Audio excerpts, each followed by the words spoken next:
let's start a Watcher run. I had to find the OBS button. It's been too long since I was streaming. Okay. Colorless card, max HP, rare colorless card for 18 damage, or we could swap out for a boss relic. 2 + 2 = 5. Thanks, Baylor Lord. I feel like the specific equation 2 + 2 = 5 shouldn't be used as a representation of bad math, because it has taken on another meaning, right? Because the book, what is it? It's 1986, right? Or, oh my god, I got the name wrong. Is it 1986? It's definitely not. What's the Orwell book? 1984. In 1984, the equation 2 + 2 = 5 comes to represent intentional subservience of facts, right? It's where it's sacrificing your ability to know what's real in accordance with your overlords. And that's not really what happened there, right? I didn't do the math correctly, and then I was like, oh, but actually Gremlin Lord is supposed to win this fight, so I'll throw. But whatever. Yeah, 1948 is the book. I think we're going to swap out for a boss relic. None of these are amazing. Choosing a colorless card can help you if you're forced into 4 hallway fights, so I guess we should check the map before we pass on that. Max HP +6 is always fine. I'll take a strawberry, sure. And then 18 damage to choose a rare colorless card. Rare colorless card is best in Silent, because Silent makes best use of sadistic nature. Watcher is actually pretty good at being greedy, because you can go into Wrath mode and do 50 damage with a Hand of Greed to finish people off. But swapping out for a boss relic is my favorite thing to do on Watcher, because it's really good. But let's take a look at that map, just to make sure. We actually are possibly being forced into 4 fights. If we want to go left and fight this guy, we probably don't want to go into that early shop, so we probably are going to be forced into 4 fights there. And that's if we want to go left. And it looks like left is a little bit better, maybe. There's no way to get 3 elites, so it doesn't really matter. So we'll probably just go right. We're not skipping a fire or anything. In fact, we get an extra fire. Oh wait, no, that's not true. Both sides have 2 extra fires. But this one has a late shop. Hexaghost again. 3 out of 3 Hexaghost today. So I think we'll just go right. That way we're not forced into a 3rd fight, and we can somewhat safely swap the boss relic. Sacred Bark. That's a tough one. I would not say that's a good outcome. Probably double strike defend, take 5 here. Avoid getting weakened. If we're feeling kind of sneaky, we could Vigilant Strike, try to take 2 in the fight. But then we're going to need to find 2 strikes to kill the Acid Slime next turn, because we're going to be weakened, so we won't be able to do 6 damage. But if Spike Slime happens to be debuffing next turn, then double strike defend is fine.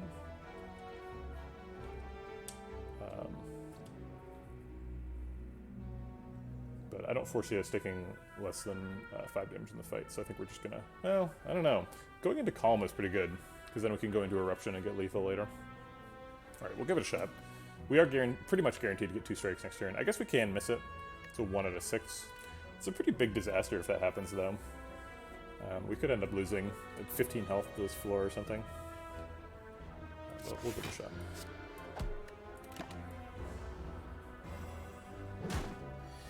Aha, he is debuffing, but we did miss the strike, so we kind of split the difference there.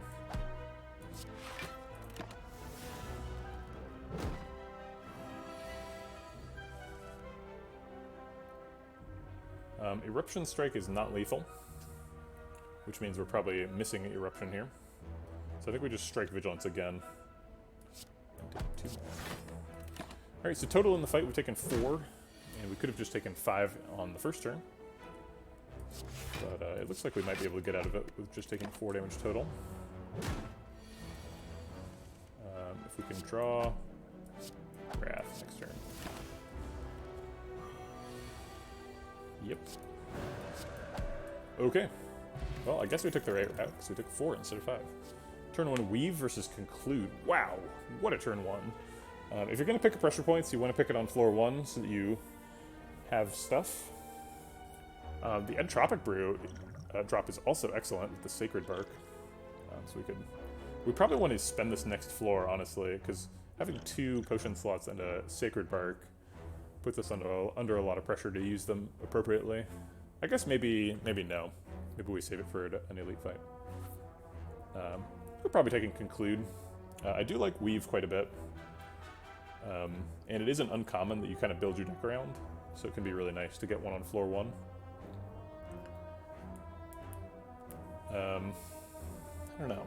This is a tough one. Conclude is like clearly the better card for the deck, right? It's like Conclude is just like miles ahead in terms of like how good it is at dealing with Act 1. But against the Heart, you really want to be like playing Weave and Talk to the Hand a bunch. And not so much Conclude. Conclude ends up being kind of a liability. But the Heart is... We're on floor 1, so we don't need to be worried too much about the Heart.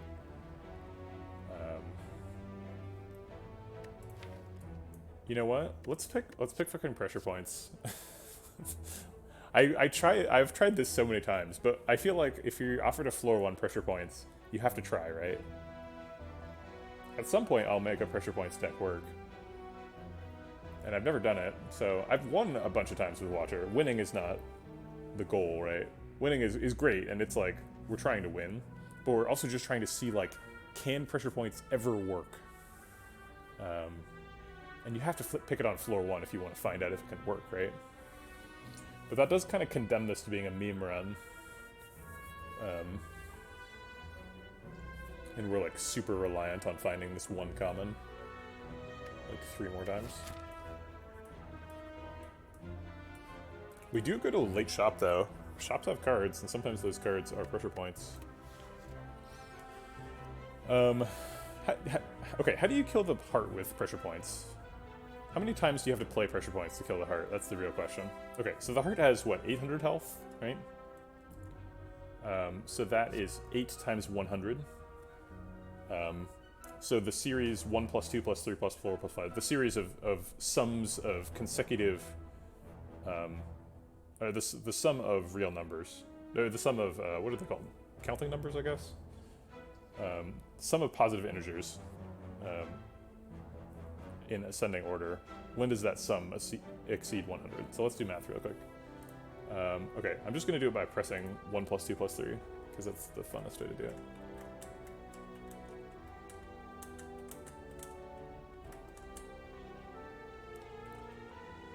Oops, looks like you're gonna have to play 14 total copies of pressure points to kill the Heart, if that's your only source of damage.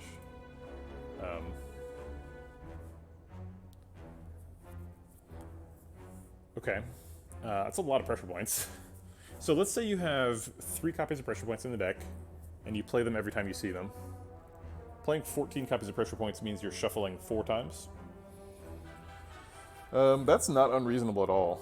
Shuffling 4 times against the Heart is totally possible. You'll need to find, like, some defensive options for sure. But you can definitely shuffle 4 times against the Heart and survive.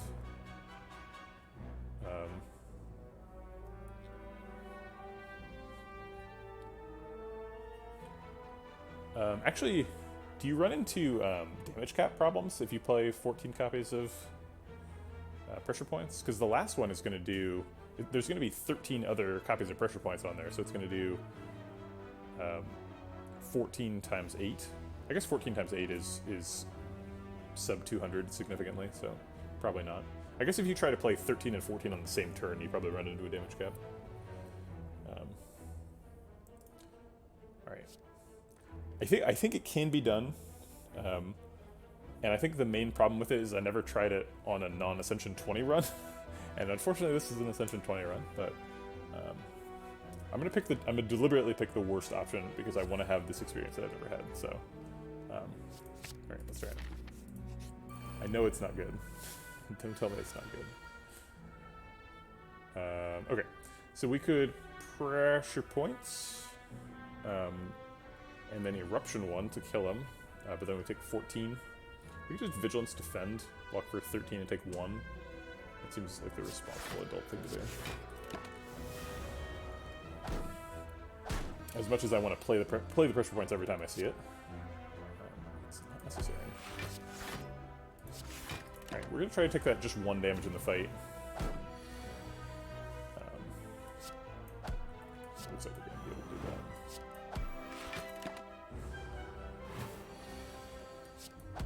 that. Yeah. Okay. We got a Pressure Points deck. Cut Through Fate helps us get back to Pressure Points really quickly. It's also just a really good card. I think Cut Through Fate's pretty clearly the pick here. Worship is too memey. We've already got a meme card. Can't pile on the memes like that. We aren't going to shop until way later, so we can't take this.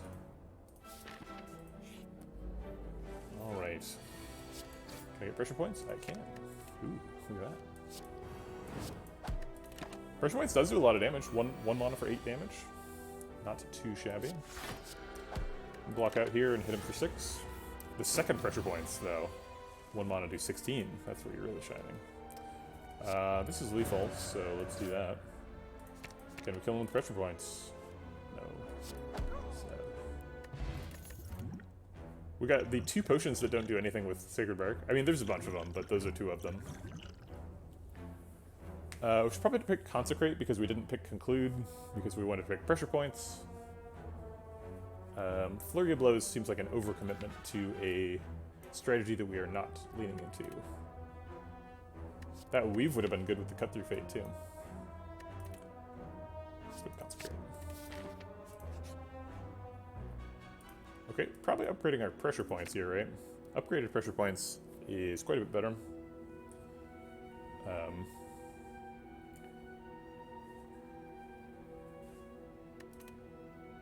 Maybe Eruption? Maybe Cut Through Fate? Maybe Consecrate? Nah, I think it's Pressure Points. Okay. Hey, it's Gremlinob. Can we get a turn 1 Pressure Points, please? No. Oh wait, Duplication Potion does work with Sacred Bark, huh? Because it's the next 2 cards to play twice. We could double Eruption, double Strike here, and Consecrate. We are probably due for another potion. We've found 2 and we've fought 3 people. So we are up to 50% chance. And we do not want to be wasting potions with Sacred Bark as a starting relic, so let's go. Also, Gremlinob absolutely will kill us if we don't kill him fast enough, so let's give him that respect. He's earned that much. This is lethal. Great. Vajra, huh? Just Lucky scales with Vajra kind of well. Vault is great, just always. And Tranquility is good. Vault seems pretty good in a Pressure Points deck, right? We get to play Pressure Points and then skip their turn and then play Pressure Points again. Gotta poke them in the little nerve bundles and vault over them, poke them again.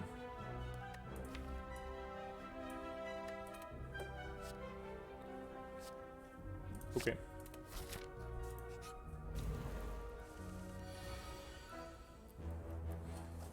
Cut Through Fate is going to help us find more block here, I think is the plan.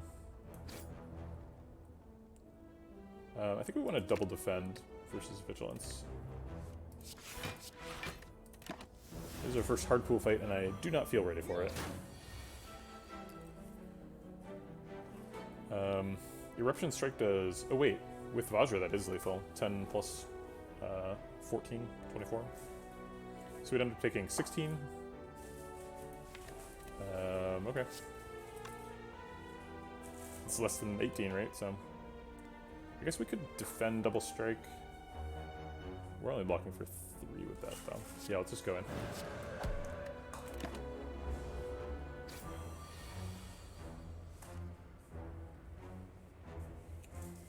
We might need to spend the Entropic Brew here.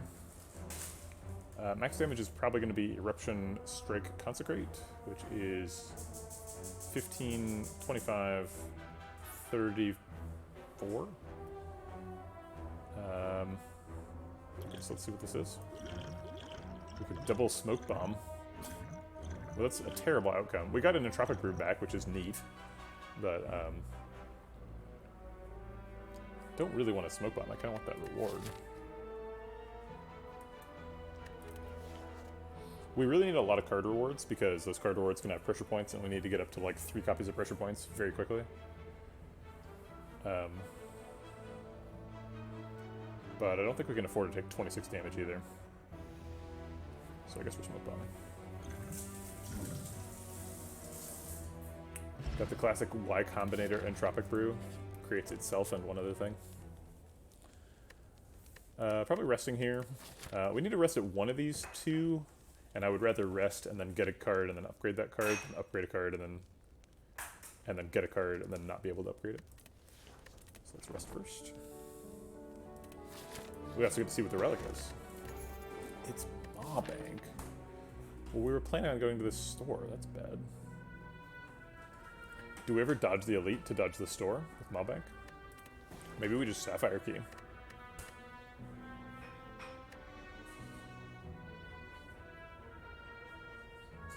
Maybe we go to the store and don't buy anything. Yeah, let's take the Maw Bank, go to the store, and if we've got good stuff, that's great. Buy the stuff. We're missing a relic, but that's okay. It still gives us like 30 gold or something, which is something. 12 times 1, 2, 3, 4, 5. So we get 60 gold out of it. That's still a fine shop. We're gonna go into that shop with like 300 plus money. That's enough. And if the shop isn't good, we skip it. Alright, a much easier hard pool fight. We can kill one with pressure points, consecrate. And then vigilance. Probably want to kill the 14 health one.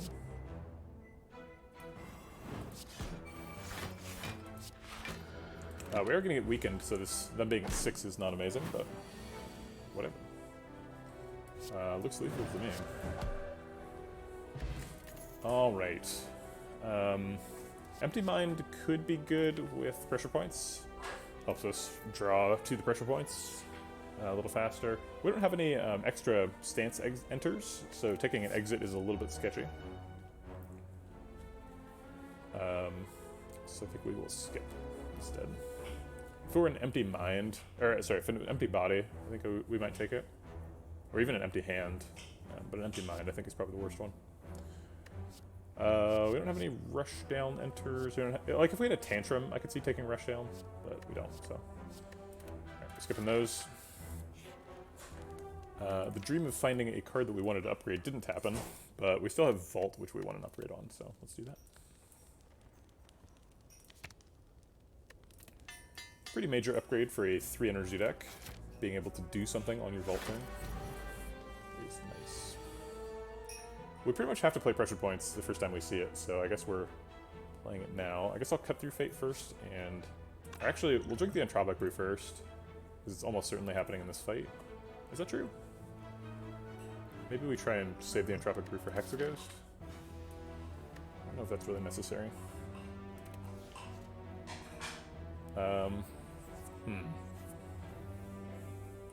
We'll save the Entropic Brew for now. We might end up using it, but I'm not going to commit to using it now. 2 strikes. Are we looking for anything in particular? I think Vault would be great, because then we can pressure points Vault, wake him up, and take another turn. Oh wait, that's not true. We only have 2 energy. Okay, well whatever. We'll just cycle through some strikes. That's fine.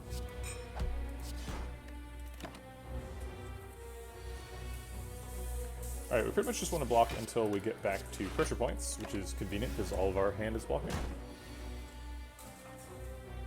We could Eruption Strike Vault. That's kind of fun.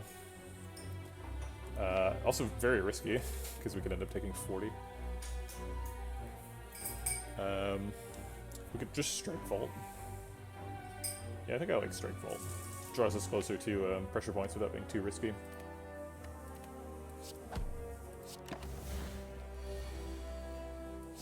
there it is, pressure points. Okay, and I think we're just gonna Vigilance for block.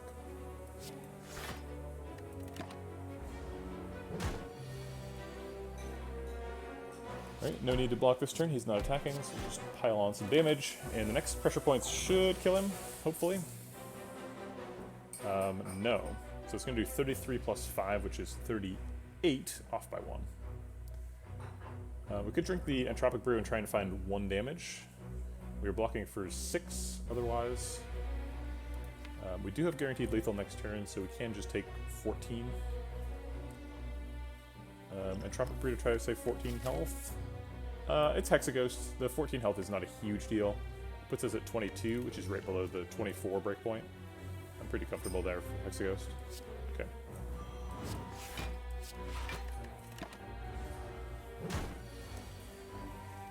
Alright. Talk the Hand. Look at that. That's one of the best cards in the game. We should probably take it, right? It doesn't work with pressure points.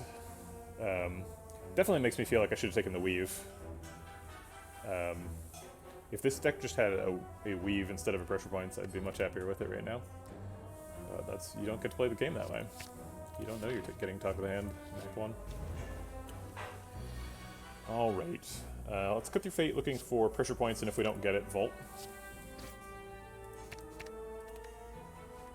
We didn't get it. Vault.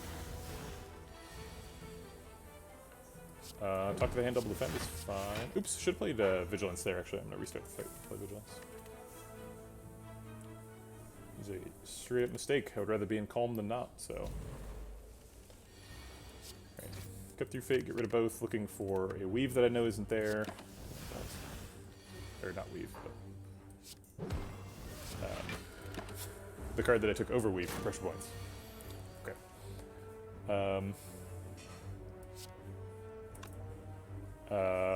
Consecrate's always happening.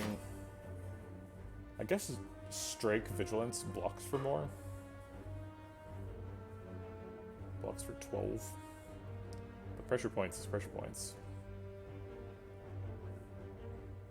Yeah, I think we'll do this, because it puts him pretty close to lethal range for Eruption next turn. And it procs Sentinel Puzzle. Yeah, this is probably lethal, right?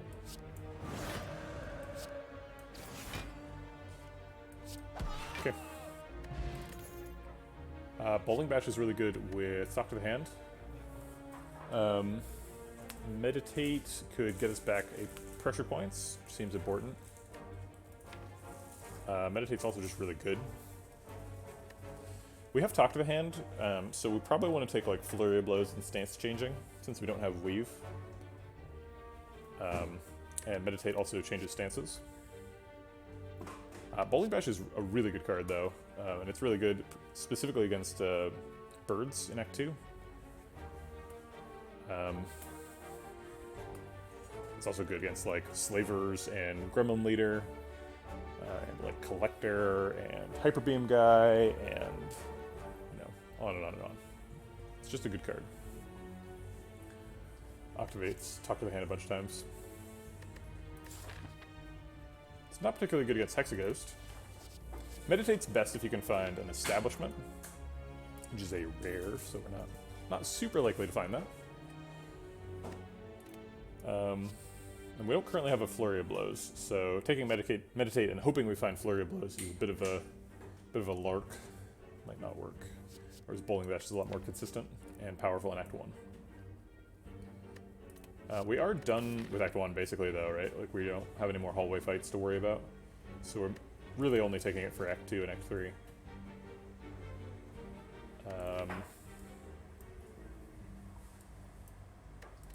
think we'll just take Meditate. Meditate makes our pressure points stack up way faster. It's kind of like running a second copy of pressure points.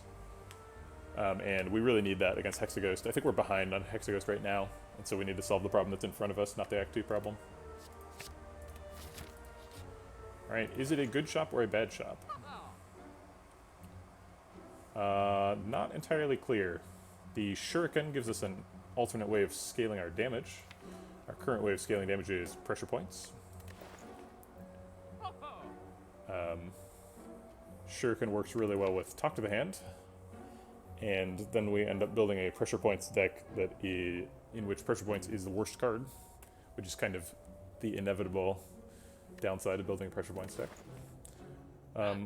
We were only offered one copy of Pressure Points in Act 1, so I think we have to abandon that plan, unfortunately. Actually, we still have Maw Bank, so we don't have to buy anything from this shop. So if this shop isn't good, we should skip it.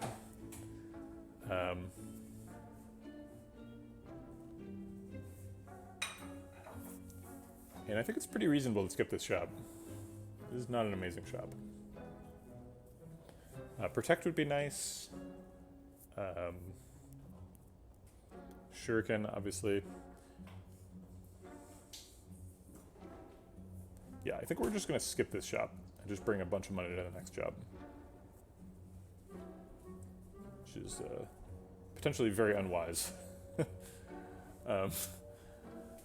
I don't know. Shuriken makes it so that if we play a bunch of attacks, we scale our attack and our block, right? We get Talk to the Hand scaling and strength scaling, which is like absolutely insane and like 100% a good way to kill the heart that I've used many times.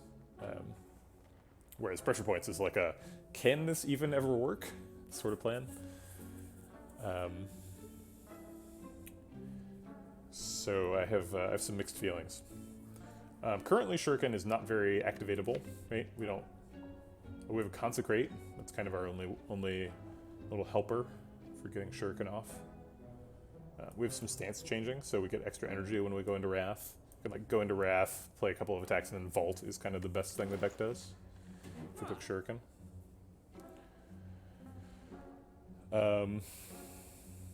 Yeah, I think let's just chill. We've got a way of scaling our attack. We need to find another copy of Pressure Points pretty badly, but it's a common, it'll come. Talk to the Hand is how we're scaling our defense. Pressure Points is how we're scaling our offense. We can get there without Shuriken. And Shuriken's also very expensive and makes the shop awkward, because we have like 50 gold left over if we buy Shuriken. We have 40 gold actually, so we can't do anything else if we buy Shuriken. I guess we can Shuriken Protect, which is very good. But I don't think need that to get past Hexaghost. And we get Maw Bank value if we skip it. So I think we're going to skip it. I like this health total, so we're going to smith something. I think that's something that's going to be Talk to the Hand. Talk to the Hand's upgrade is pretty important. Okay. Almost certainly going to drink the deck spot, but I won't do it on turn 1. Wow, we've got Pressure Points Meditate to start off with. That's pretty sweet. So Pressure Points Strike Meditate is pretty dope. Okay, so we want to play Pressure Points and Talk to the Hand this turn, but it's kind of inconvenient because he's hitting us for 12. I guess we block for 9 with that line, so we only take 3. Take 3 and draw some extra cards. It seems fine. It's not great, but it's good. Let's see what this is too. Yikes. Those cards are bad. Draw 10 cards. Oh, Snecko Oil. Never change.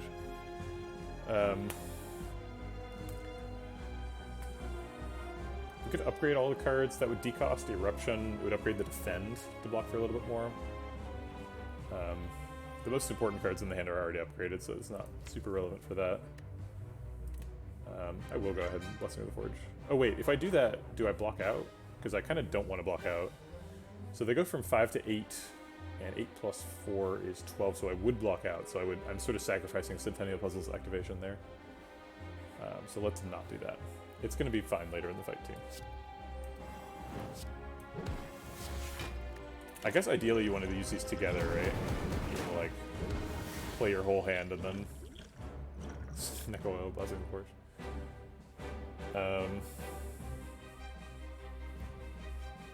Let's just Consecrate Strike Vault. Actually no, let's just Triple Strike Consecrate because that blocks out already. We don't need to use Vault for this. Talk to the Hand is so good. Ooh, we got another Meditate Pressure Points combo. Toss a Defend in there and take 3. Seems okay.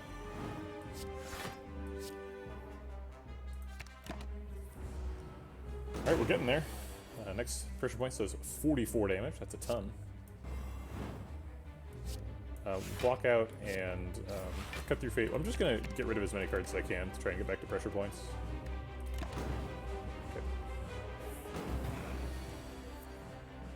Okay. We can meditate back the pressure points here. We can't both meditate and vault because they both end your turn. So I guess it's just strike meditate.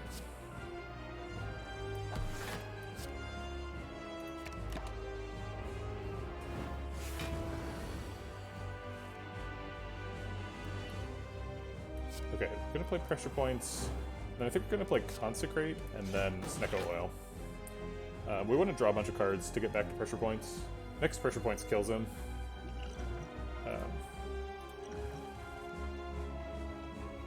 Okay, upgraded meditate does not cost 0, right? It does not. Okay.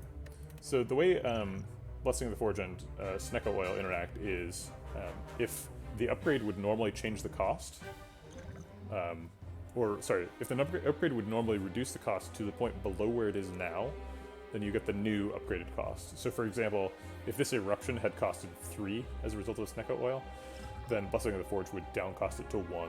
Since it already costs 1, nothing would happen except for this number would stop being green. Okay.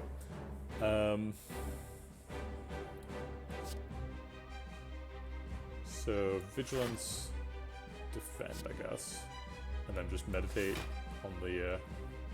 Yeah, meditate is lethal here. So we do take some damage, but oh wait, no, we don't. Great. All right, pressure points for 66 damage. Get him. All right, we can take another vault, get a lessons learned, or a blasphemy. Well, blasphemy is great, but it doesn't work at all with pressure points. We do have some upgrades we could use. Meditate, Vigilance, Cut Through Fate, Eruption are sort of the biggest ones. Although lessons learned is definitely gonna hit those strikes and defends. We could get lessons learned and then get offered Fusion Hammer. So that would mitigate the downside of Fusion Hammer quite a bit. Blasphemy is quite good though. So is Vault.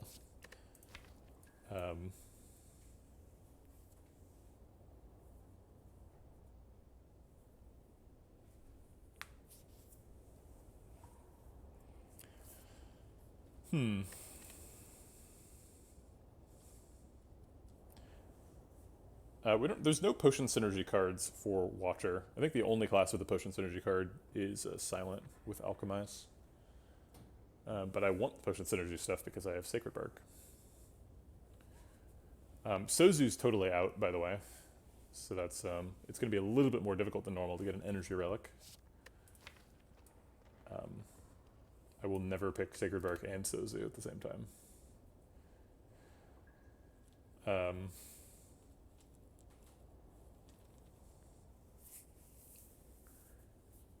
Yeah, I guess it's lessons learned, right? Actually, no. Pressure points makes it really awkward to end fights at specific points, because your last pressure points is going to do like 44 damage. So getting somebody to within 10 hit points of killing them is going to be really difficult.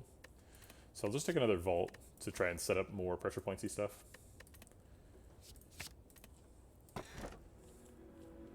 Alright, Cursed Key is probably it. Tiny House doesn't do much, and Ectoplasm turns off our Maw Bank, which we saved a bunch of money to keep active. And Cursed Key is really nice. Pretty light on relics during Act 1, only got 3. So we're really going to have to pick it up a little bit in Act 2.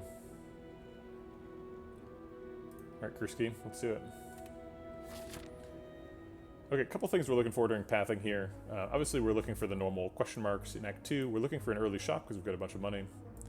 We're also looking for a shop after the midway chest, because it's going to give us a curse, and we're going to want to get rid of that curse immediately. This is a little bit scary because it has a Mega Elite, but it's not beyond consideration. We could probably take a Mega Elite.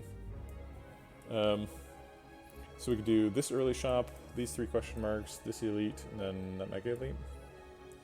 If we decide not to do the Mega Elite, we have a pretty reasonable backup option of go right, get to this fire, go to that elite, or get extra fires on the left.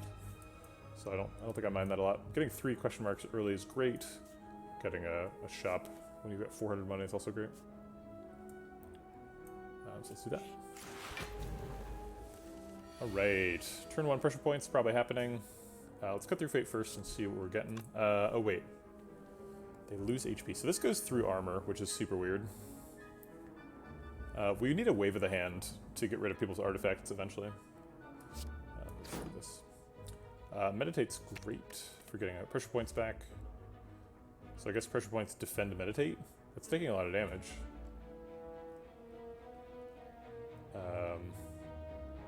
But pressure points double defend also takes a lot of damage, and doesn't set up the pressure points. So we'll go ahead and throw the meditate in.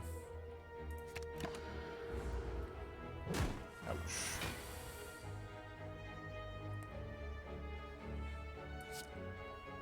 So pressure points, obviously, and then we could vigilance defend, or we could just vault. We could consecrate vault. Yeah, I think I like just vault.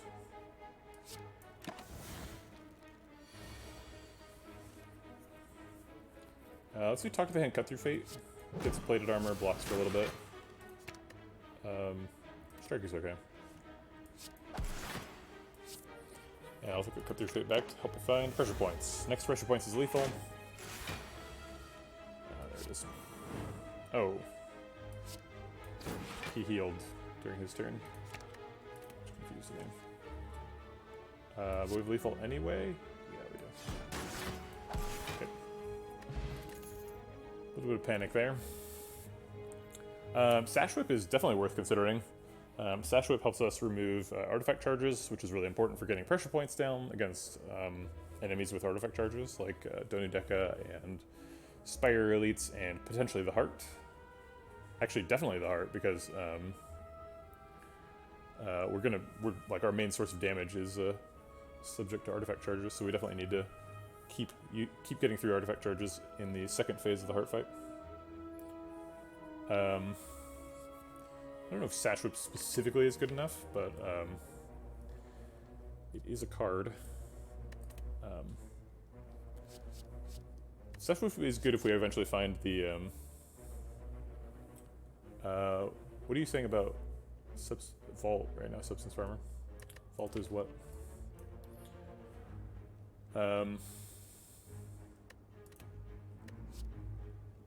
Yeah, I think I'll take a Sash Whip. We can upgrade it. We didn't take, whatchamacallit, Fusion Hammer. But we also didn't take Lessons Learned, so it's not going to be upgraded for free for us. We do need to take attacks, though, so that we can get Talk to the Hand going. Alright, we pretty much have to do this shop. Molten Egg, huh? Ooh, there's the pressure points. Alright, that's our second one. We're almost certainly buying that. We can Bottled Flame our Talk to the Hand, which is amazing. Can we buy Bottled Flame and Medical Kit? Medical Kit's great. So they cost together 454. So we can, but then we wouldn't be able to buy pressure points. I think pressure points is a little bit more important. So maybe we skip the Bottled Flame.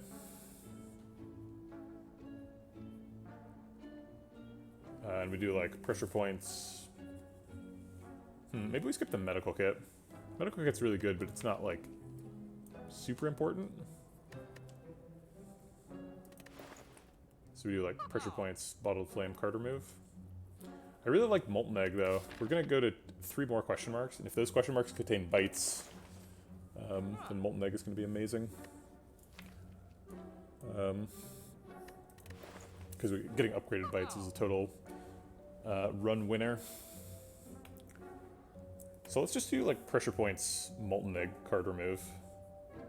We've only got 19 cards in the deck, so taking Molten Egg does have a little bit of room to grow. We're going to pick some more attacks, so. Yeah, I think Molten Egg is probably better than really good relics here. All just super good. Can we afford Molten Egg medical kit pressure points? So those cost 438. 438 almost, but no. Maybe we should buy a potion here too, because we've got the old Sacred Bark.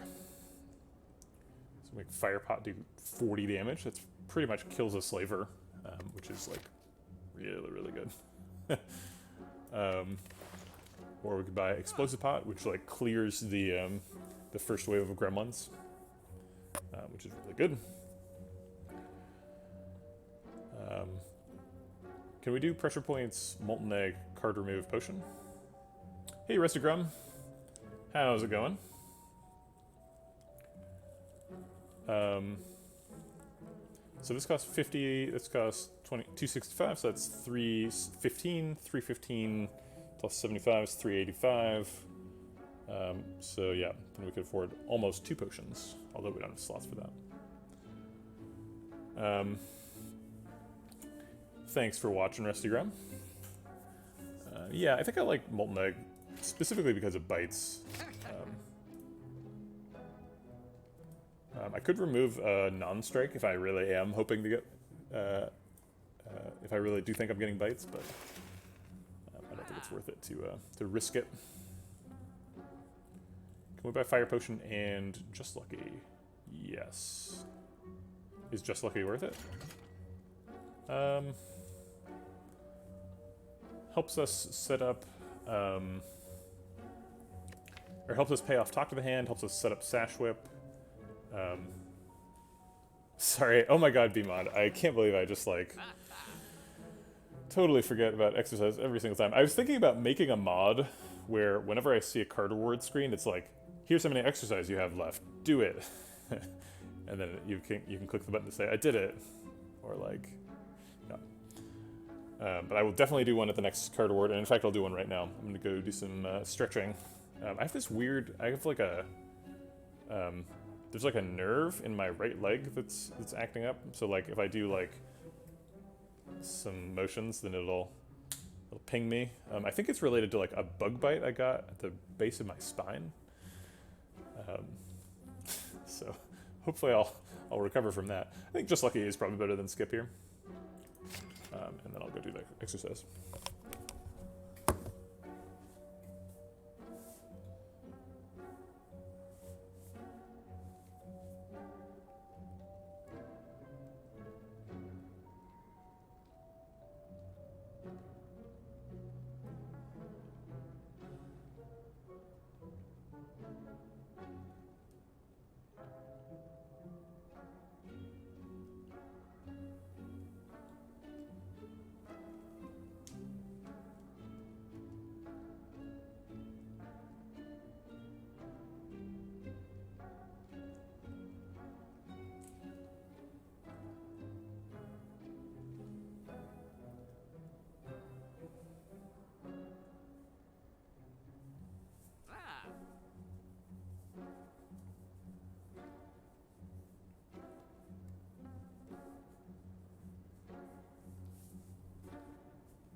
Alright, back to slaying spires. One at a time, until there's no spires left.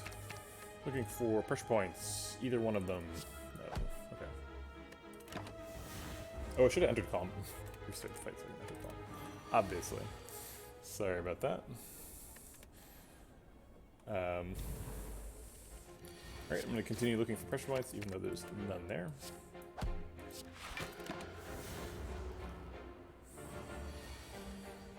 Alright, I do have a pressure points now. We can pressure points and vault if we want. The best turn to vault would have been turn 1 so that we could avoid the whatever statuses. But I'm happy to avoid 12 damage too, so do that and this. Keep Talk to the Hand and pressure points for next turn. Seems fine. And vault and go get there. Yikes, we got all the dazes.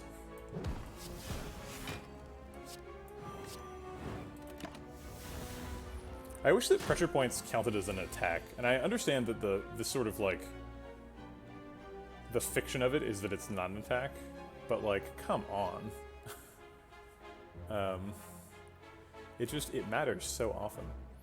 Okay, so we want to do this one first, and then this one, but it doesn't matter because it's way overkill. Okay. Should have been using potions here. Blessing of the Forge is not great. Still potion is. A wheel kick, huh? Well, wheel kick definitely helps us cycle around our pressure points. Alright, I'm going to go do exercise, because I am not forgetting this time. I'm actually just going to do more stretching. I need to like, keep feeling this out. I don't know what's going on there.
Well, that's not fun.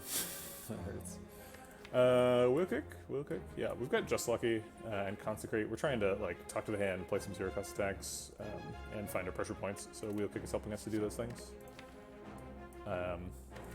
It's not great at scaling our block, but it's a great card. So happy to see it. Apparitions. Well, it's not bites. It would be way better if it were bites. I don't know about apparitions. Apparitions and Vault are not great together. They both kind of do the same thing.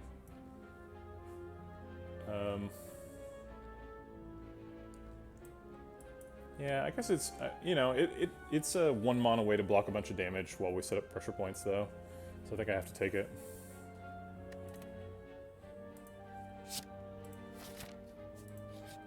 Now we're gonna find bites too, yep.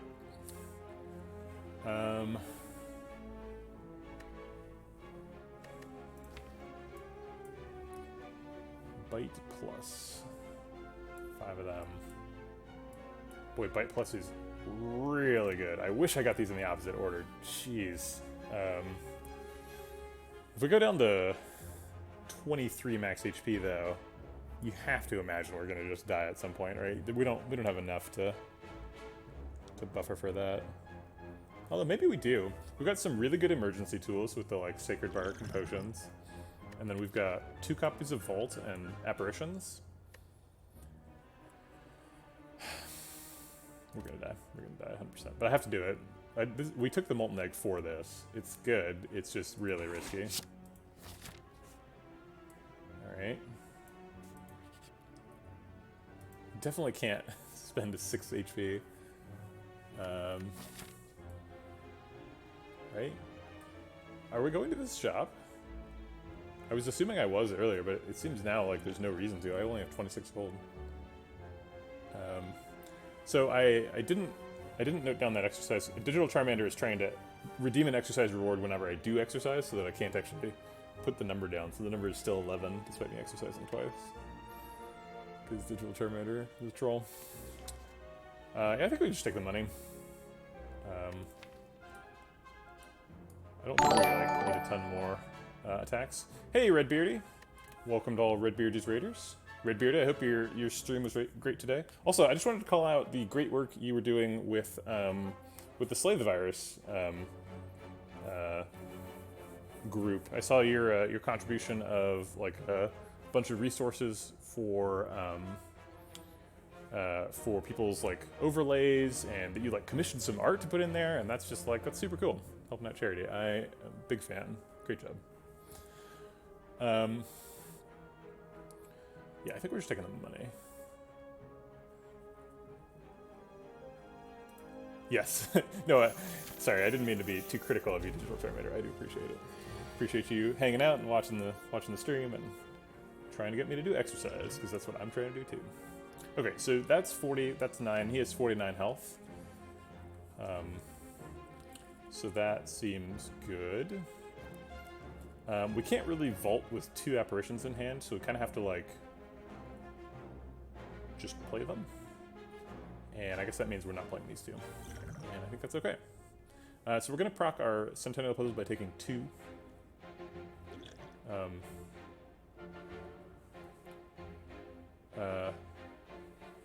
So the challenges, I think, are fine.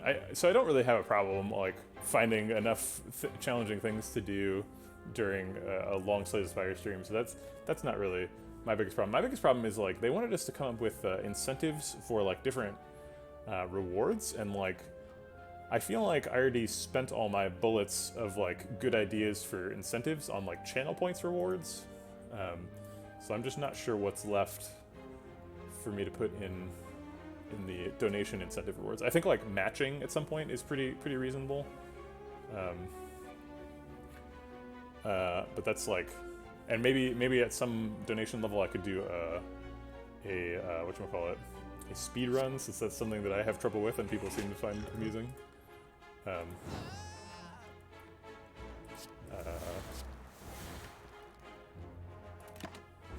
yeah, if people have ideas about things they would like to see forced by a certain card, yeah. So maybe like the next run would be like a Slay the Spire or Slay the Streamer run, where like that's like part of the options for this game, right? Is you can just like turn on. Maybe it's not on this screen. There's like a thing where you can have chat choose the card pick, so you can do one of those.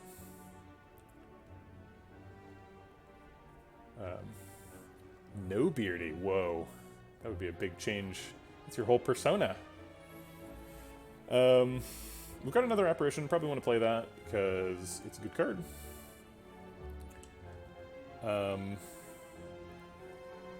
We could bite back 2 HP. We could block. We could wheel kick. Okay, so let's see. We want an apparition. We probably want a wheel kick. And we probably want to play pressure points plus the other pressure points if we draw it. So I guess let's play the wheel kick first and see what we get. Okay. Alright, so let's just pressure points him. He's got more health, so start working him down. Right, consecrate, talk to the hand. Should I put talk to the hand and mark on the same person in general, or different people?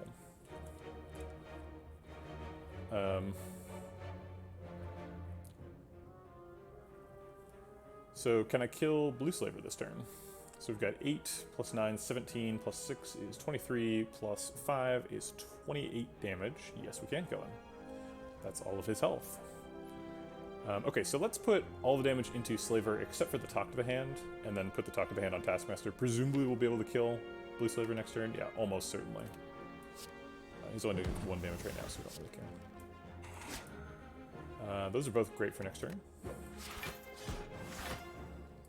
Okay.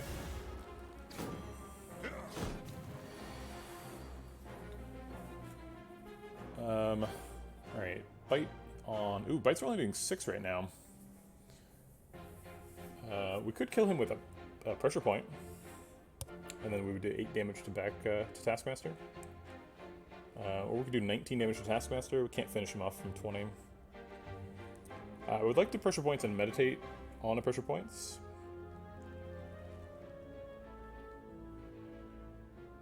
So I guess it's pressure points, defend, bite, meditate. Since that's only one bite, we have to use the pressure points to kill Blue Slaver. I guess the alternate play is double bite, defend pressure points. But then we don't get to meditate back to pressure points. So for pressure points now, he goes up to 19, takes 19, goes to 20, and then keeping the pressure points for next turn is lethal. Yeah, I think I like the sound of guaranteed lethal. I'll take 5 in the fight, that's not a big deal. Oh wait, that's not what's happening, sorry. Because he's not going up to... He's taking 8 and going down to 31.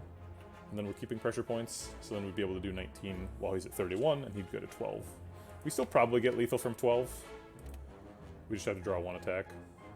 Okay, alright.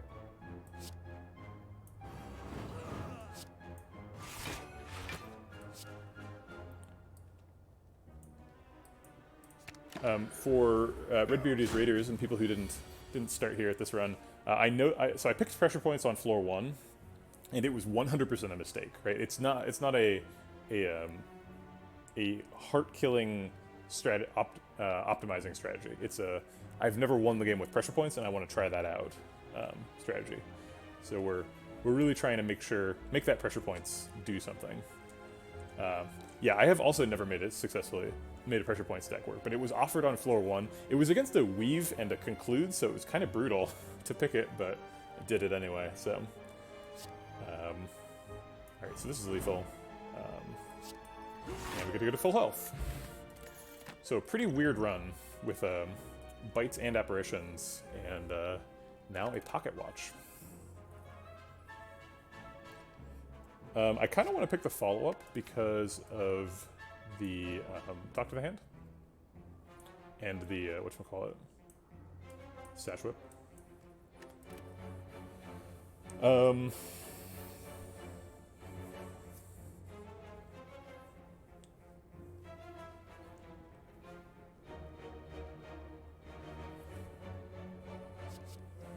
But it doesn't seem great. Oh, hey, yes, BMod, you're correct. Oh my god, I'm supposed to be exercising right now. Okay. I'm so excited when I get a card reward. I just like want to look at the cards and figure out which card I want to take, and so maybe it's the wrong point for me to try and exercise. But I think that's part of what makes Slay the Spire a good game, right? It's got a very one more turn feel, right?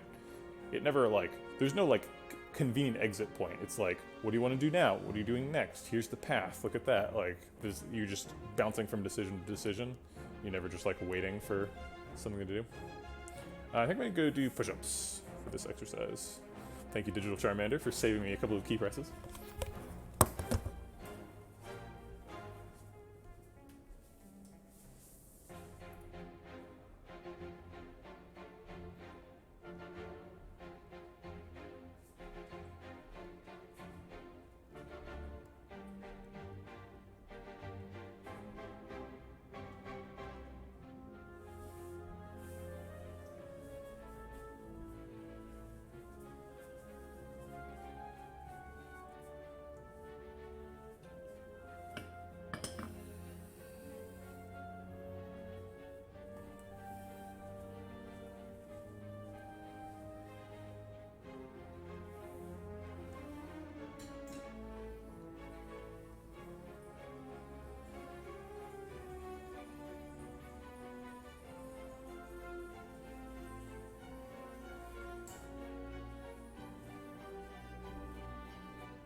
You have a Judgment Heart kill? Oof. Hey, can you kill him through a damage cap with Judgment? I've never, I usually don't pick Judgment. It's not my favorite card. Because he just, does he he just dies, or does he take damage equal to his health?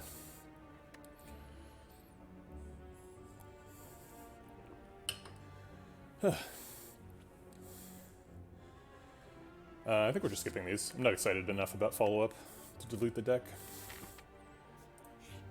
Alright. 85 gold for a relic is a steal. There's no shop coming up. Oh, I guess there is a shop coming up. But there's really no advantage to taking the curse and then removing it. Okay, back of prep. Very nice.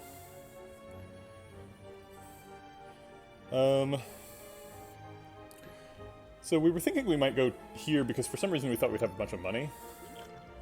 But we don't have a bunch of money, so I think we just go left, get some extra fires, get upgrades on the apparitions. That's skipping a relic, but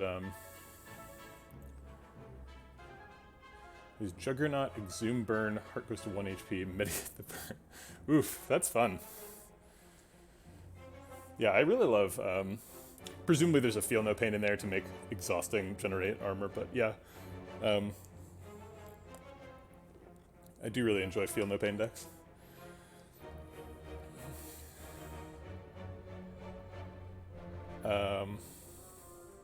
Yeah, let's go left and get those apparitions upgraded. Seems pretty important.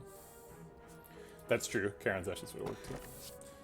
Alright, we have to take that because we needed at least one. Oh, right, that's why we wanted to go to the shop. Dang it, I forgot about Kirsty. Okay, alright. Well, we got Pain, which is a huge pain because we only have 23 max HP. So, pretty big deal there. Whew. Hopefully we'll be able to get rid of that at some point. Definitely want to take the Sapphire Key instead of the marbles here. So we never have to make that again.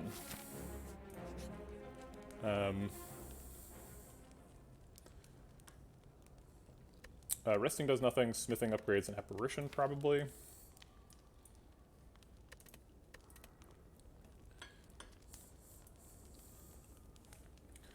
Alternate plane is pressure points.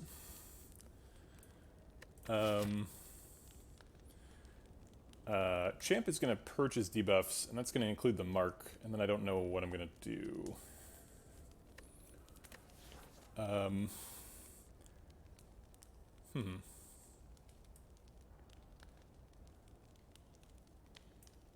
Yeah, exactly. Yep. Well, I had Molten Egg from the shop, and I was like, okay, so Molten Egg is going to be great if I can find bites. And then I got Apparitions first, and I was like, all right, I guess I'll take Apparitions instead of bites. And I was like, oh, I can also have bites? All right.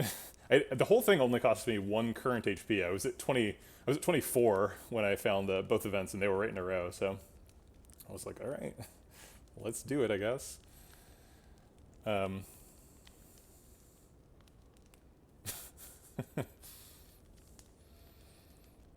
Yeah, I think pressure points upgrade is more important than apparitions. I think we're pretty much just playing the apparitions as soon as we see them to stay alive, and we need that damage to ramp up really fast. I don't know how this is going to work against Champ. This is borderline impossible. But you know, Coconut is my cat, and you will find out. I will go find her.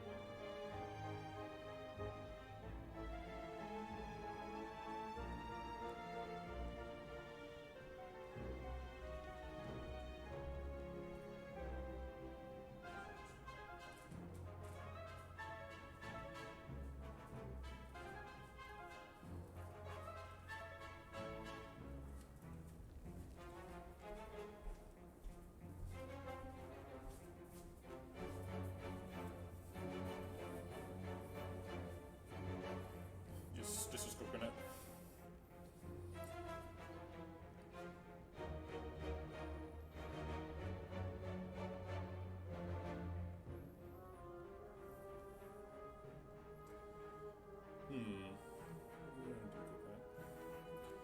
Oh.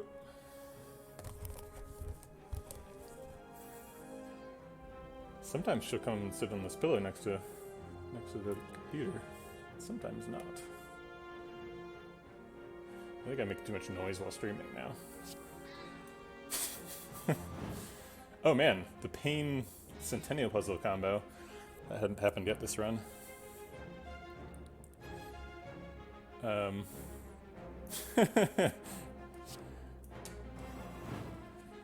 Alright, so we've gotten Centurion down to the point where, hey, don't yell, just hang out here.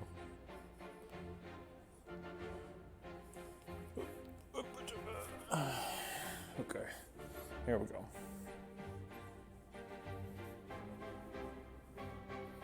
I think we'll play both Apparitions and the zero cost things. It seems reasonable.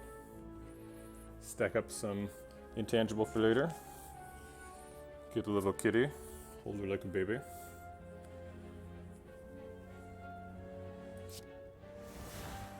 We do lose some health, which is pretty relevant because we don't have much of it. But we have bites, so...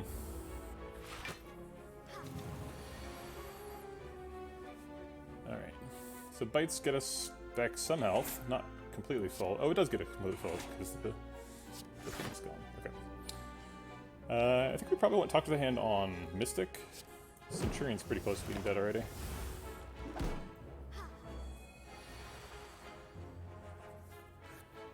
Double bite wheel kick is lethal. I guess it's wheel kick first. Wait, this isn't lethal. Why did I think that was lethal?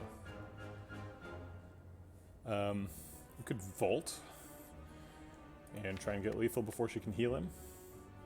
Pretty unlikely to work though. We'd have to draw wheel kick specifically, or wheel kick or either of the pressure points would do it. I guess it's worth trying.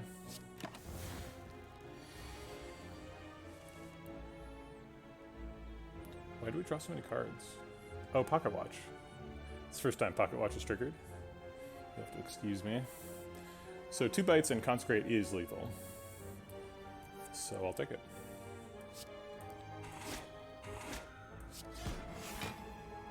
There's no point in playing Apparition. So I guess I'll meditate on the nature of biting people. What does it truly mean to bite? What kind of a person are you if you bite people? Are we gonna die to Mystic? These are all the questions that we can find out the answers to if we truly meditate on the nature of biting. Okay, so we have 2 health we could heal if we wait for more bites. Let's wheel kick and look for bites now. That's not lethal. Oh, there we go. That's a bite.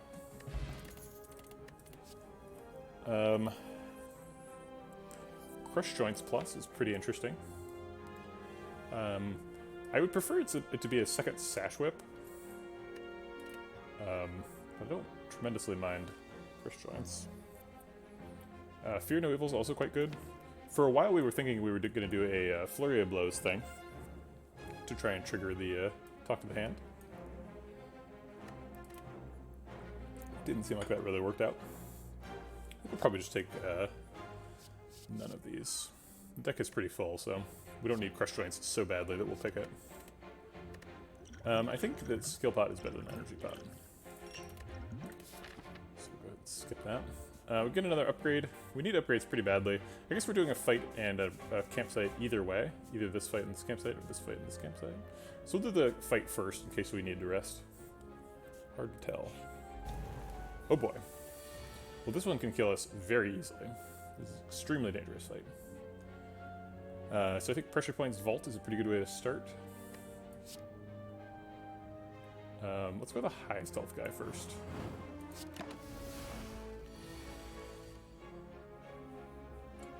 Okay, so more pressure points on you, I think.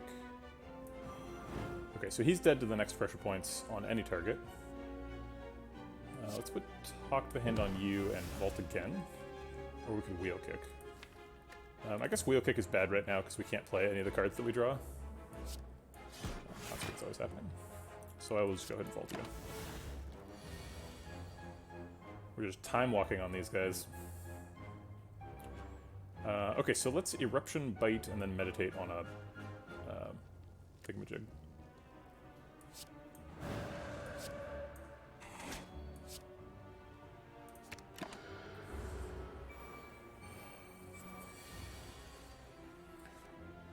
Okay, so that's happening. And then we want to bite him to kill him. I guess we're going to double Apparition too.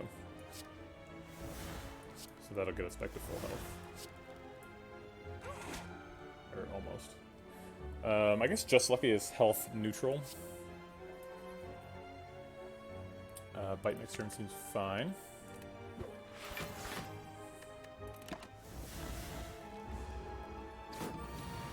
Man, vaults are good. What do we got here? 18 plus 11 is 29. He's 31, that's not quite enough.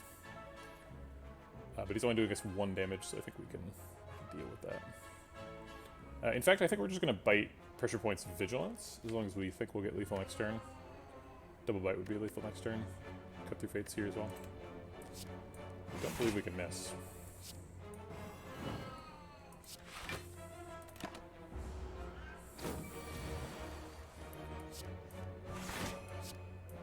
Okay. Finishing another fight at full health, that's nice. I think I'm going to continue to skip follow-up. We don't go into Wrath enough for Halt to be good, and Swivel is not good. I guess we have, what's it called? Wheel Kick for Swivel, but that's not enough. Oh right, exercise, doing now. sorry, Digital Charmander. Or BMod. BMod does the bulk of them. Actually, I don't know who does more, because BMod does like big chunks where he does 4 in a row, but Digital Charmander is like keeping that number up. You guys are fighting for it. I wish I had like a, because there's like, you can, whoever subs the most becomes the like sub leader, right? But like, I don't know who's the exercise redemption leader, and I wish I did know.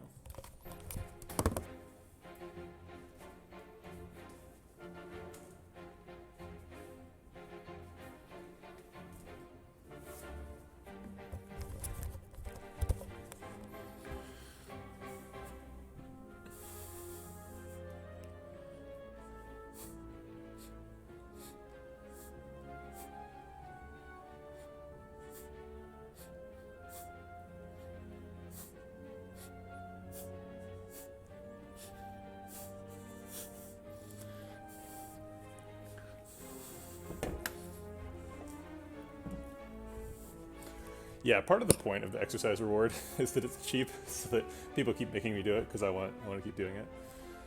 But you know, I do forget. Okay, so we've got Sash Whip needs an upgrade, Apparitions need an upgrade, Meditate could use an upgrade. We're about to fight Champ. How are we beating Champ?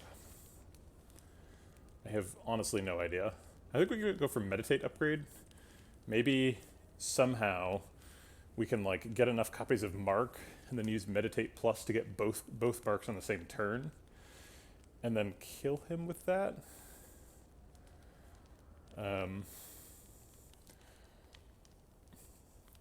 Seems like an extremely bad idea. Maybe we just take Vault. You know what? Maybe we can kill him with pressure points, because we need to like split him and then like pressure points, vault, pressure points, vault. Like that would kill him, right? Okay, I think Meditate makes that happen the most. All right, let's give it a shot. Let's see. Oh, we got another fight, and a fight with a ton of artifact charges too. Awkward. We can remove the artifact charge from Sentry and then put Talk to the Hand on him, which could help block in the future. Seems like a good idea. And then I guess start removing the artifact charges from Spheric Guardian. Yes, it is. Apparition's great. I guess we could Vault instead of Apparition. No, these don't work together well. Let's go ahead and Wheel Kick. And I guess Apparition again, because we've got 2.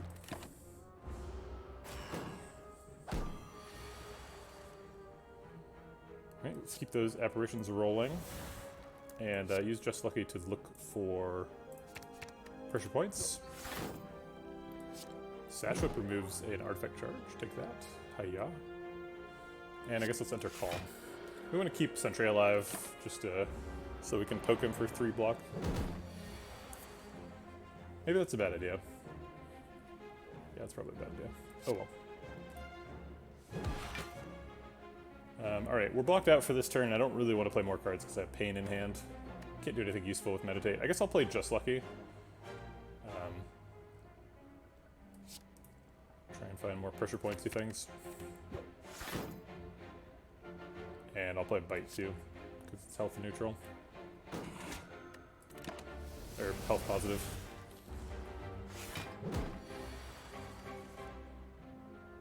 Pressure points Vault. Guess. We don't have enough block this turn to not Vault.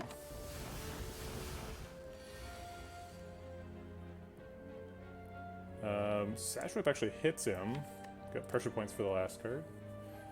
I guess we could just Vault Bite or something.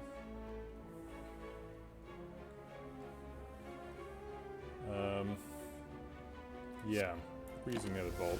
Oops, should have bit first. That's a mistake.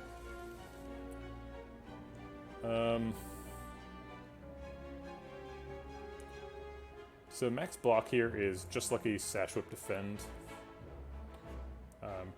Pressure points is getting played because the second pressure point kills him. Okay.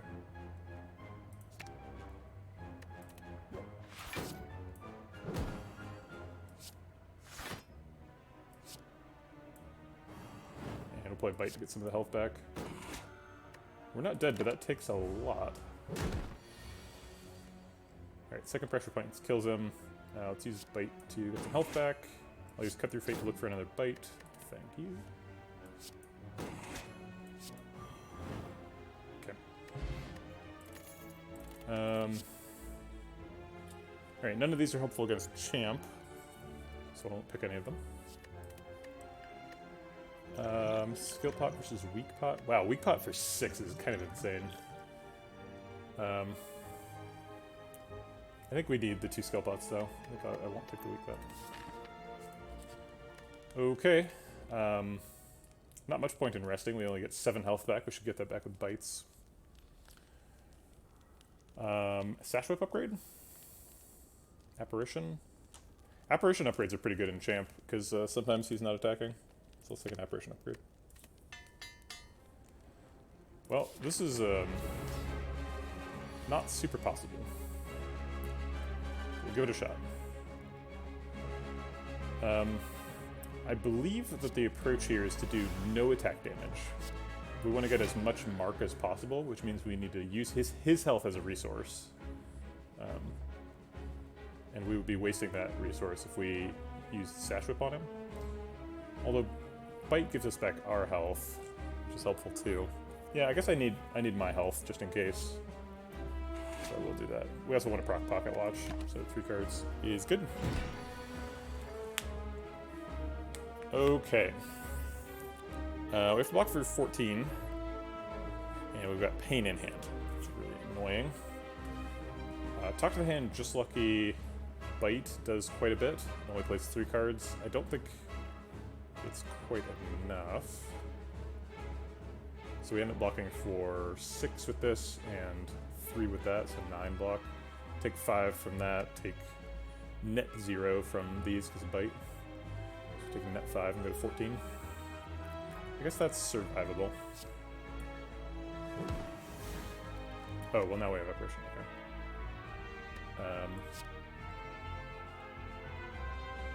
I guess Apparition Bite.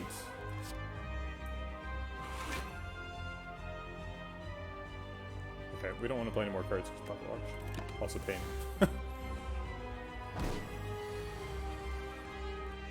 Okay, there's the pressure points. First one. They were hiding in the bottom of the deck.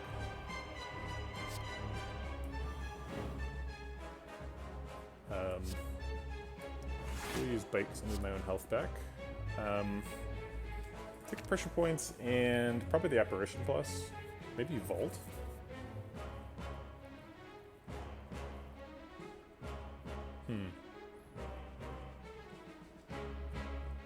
Take the Apparition. It's basically the same card. Alright. So these need to happen.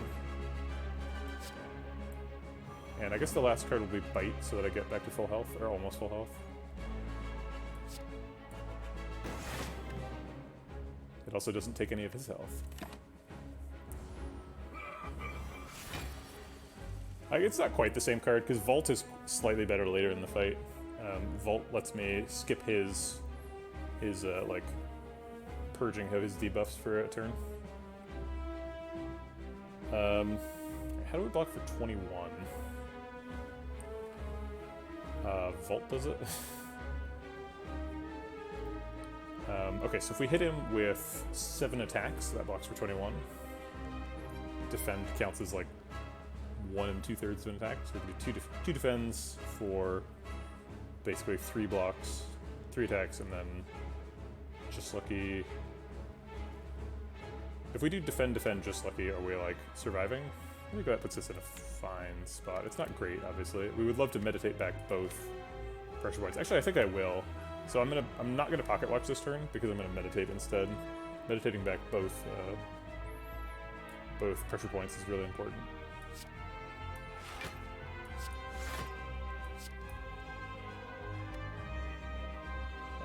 These aren't particularly good. I guess I have the energy to bite too. That takes some of his health away, though. I could cut through fate and just get rid of all these cards. Only takes 2 champ's health. And it blocks for 3. Yeah, okay. Hey Ari, how's it going? I presume that you would like to be called Ari, but maybe you would like to be called 567825663. What do I know? Alright, 27 seems like a lot of damage. We also have a pain in hand. So this is probably the skill pot that I've heard so much about. Or it could be a vault. I'd prefer to save the vault for dodging the debuff purges, because I think that's the only way we're winning the fight. So let's see what's in here. Pressure points, huh?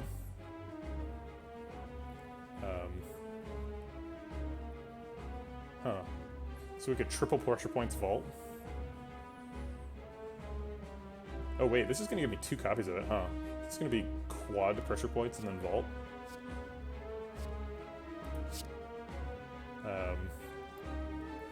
So if we do 4 copies of pressure points, we're doing 44, then 55, then, oh god, 63, and then 71. That's a ton of damage. We kind of want to set him to 220 approximately. So we want to do like 117 damage-ish. 44 plus 55 is a 99. We definitely can't do any more pressure points after that. So maybe we just do the 2 baby ones. So we do 30, we do 41 plus 49.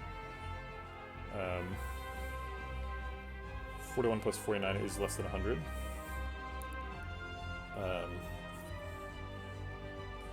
But I don't think it's enough to let us do 3 of them without breaking them.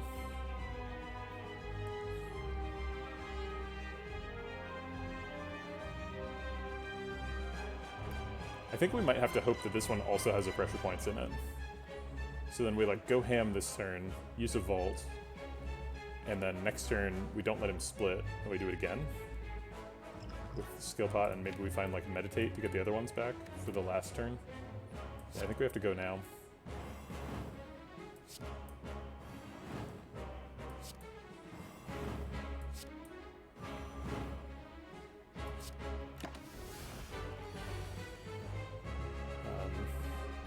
Apparition is not quite what I was hoping for,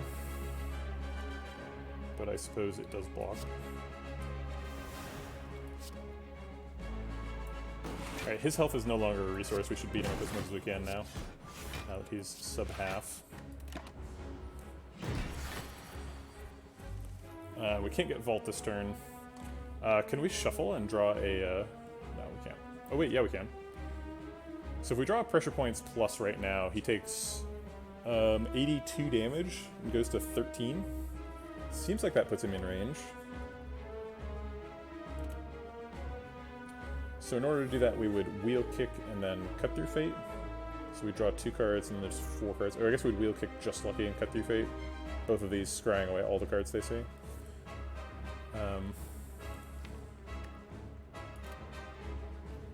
And then we could draw 1 pressure points.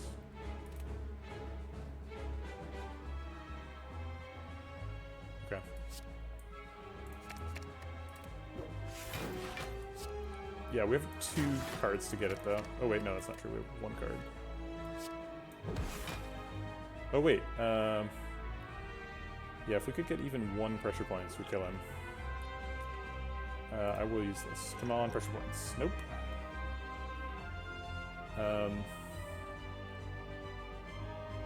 I think we do Indignation. Let's just go into Wrath. We get more energy right now, so we can, like, bite an Eruption and then meditate.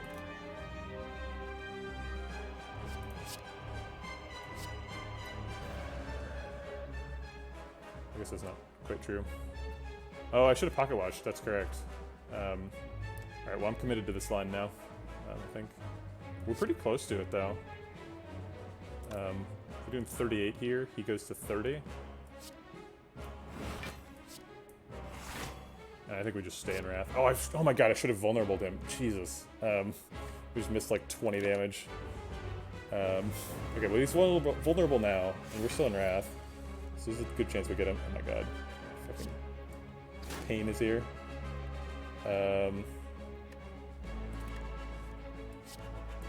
Cool.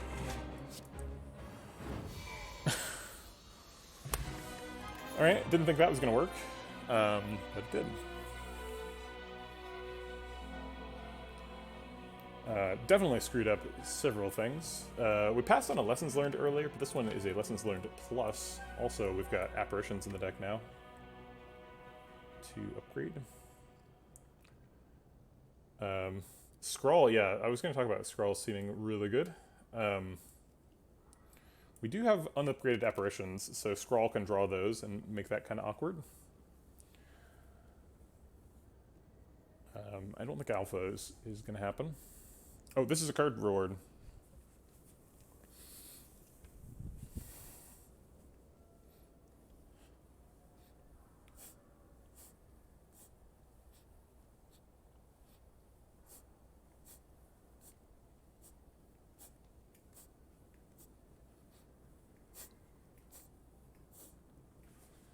Thanks, Subsistence Farmer. Yeah, I thought it was cool too.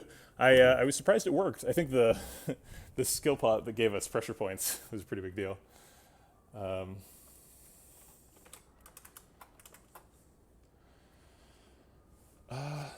Is Lessons Learned good enough? Yeah, I think Scrawl is better. Scrawl seems really important.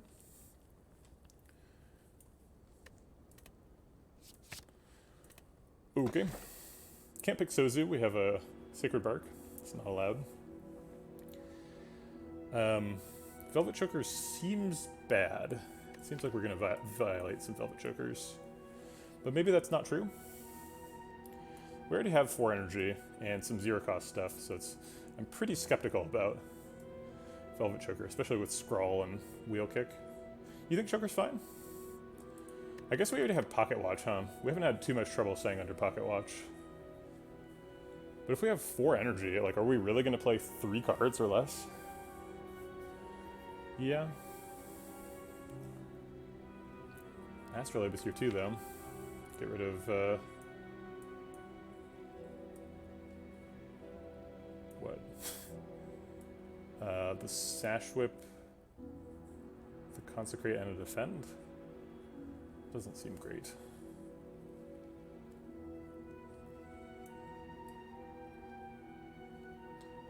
Empty Cage would be excellent. I could get rid of Pain and a Defend. Or maybe Sash Whip. Or Consecrate, probably.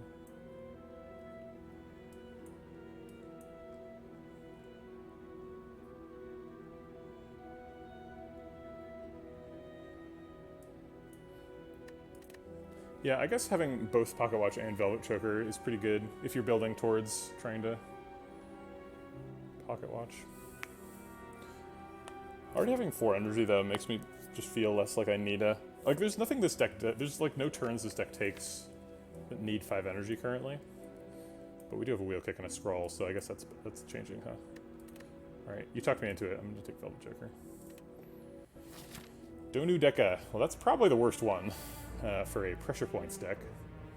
We really badly need to go to a shop to remove the pain. We have to go this way anyway. Looks like a hard route. We don't have any choice right now, so might as well get it started. Okay. We could vault right now. We could talk to the hand vault. Maybe we just like talk to the hand just like a wheel kick. I guess let's see what wheel kick does.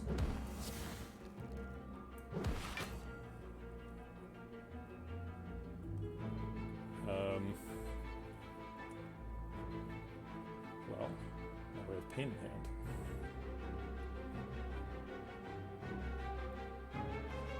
hand. Just like we defend is probably correct. And pressure points, obviously.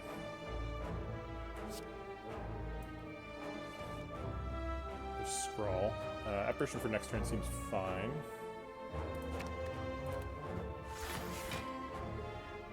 We can't really stop there without taking a bunch of damage.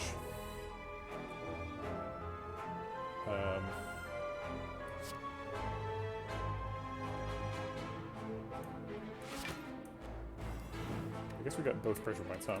Didn't see that.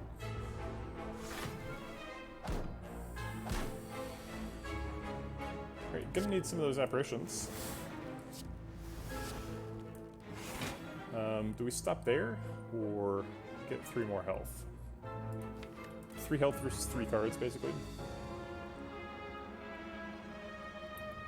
I guess it's 5 health versus 3 cards, because the defend actually blocks for 2.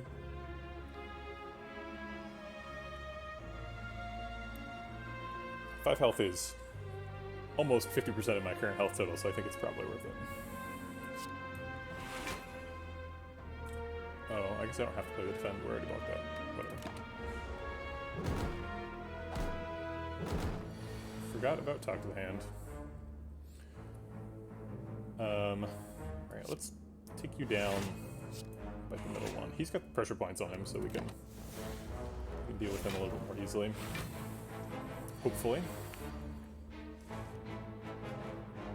Alright, let's clear some hand room and Scrawl. God, Pain and Scrawl together is such a mess. Maybe we just vault.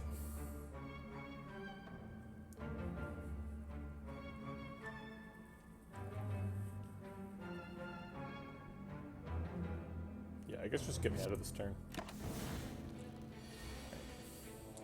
2 copies of pressure points, so we could kill him.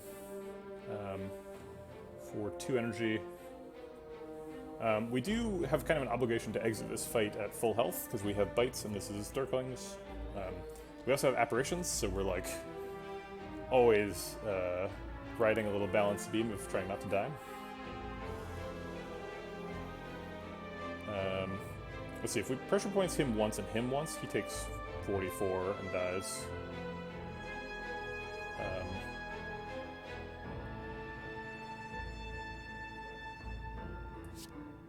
Okay, so let's do that.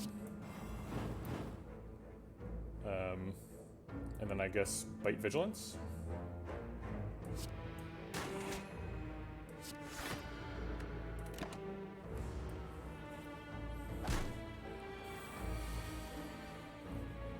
Alright, so 2 bites doesn't kill anybody, and we are dying.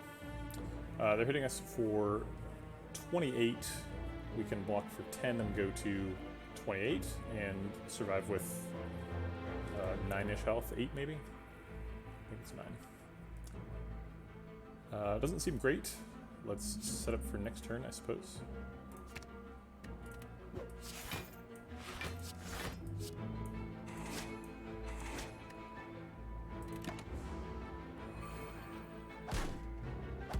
It's 5, apparently.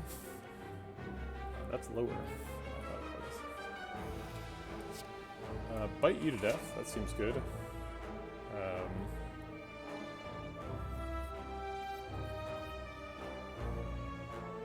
If the pressure point's on this guy, then he goes to 22, which gets killed with the pressure points later. If we can cut through fate into his second pressure points, we can win the fight right now.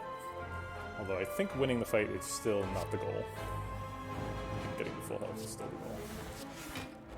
Despite the fact that that may be irresponsible and could cost me around easily.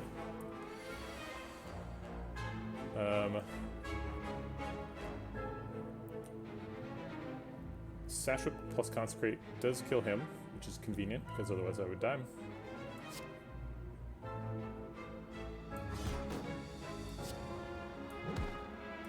And I guess we triple block and take 2.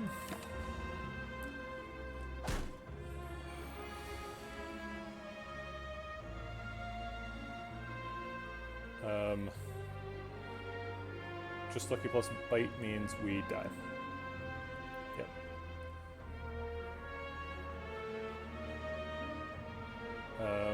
Oh wait, can we eruption and kill him? So that does 10, that does 18. Yeah, we can't kill him. Okay. Alright, not dead yet.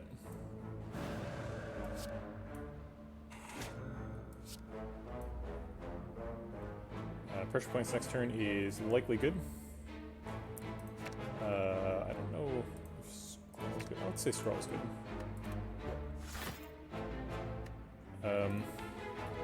Meditate for a bite back?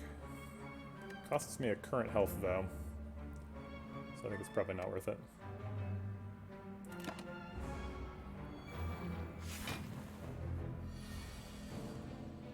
Okay, so we still get to pressure points you to death.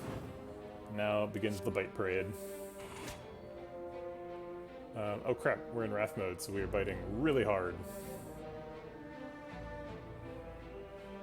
Alright, fair enough. We could vault just to prevent these guys from coming back up. But I don't think we need to do that. Vault could save our lives later. Skrull could draw a bunch of cards. We would draw 5 cards. If we draw Pain, that would be nice to know. Let's see, if we draw pressure points, we can't use it. If we draw Bite, we can't use it. But if we draw Vigilance, we can enter Calm, which is pretty useful. Yeah, that's fair. I mean, we have 5 bites, so it's not like... 2 is roughly in proportion with how many cards are in our hand, right? There's 6 cards in the hand with 2 bites in it, so it's 1 out of 1 out of 3, and then the rest of the deck is 3 bites and 16 cards, so it's like 1 out of 5. So we're not shuffling a slightly higher density of bites, but not like a huge proportion. I think I just like end turn. Because if I vault, it's going to be the same situation next turn. I'm just going to draw a bunch of cards I can't use. As well as potentially Vigilance. And I burn the vault. Alright. They are not making it easy. I can knock one down with Wheel Kick and then... Or Bite. Actually, no, they're at 19, so Bite does not kill him. I double bite him.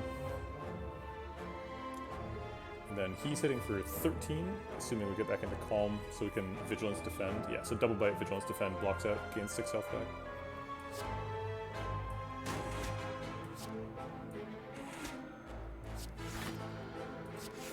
Okay, we're getting there. 3 is such a massive chunk of my health, it's crazy. We have to double pressure points him so that we don't die.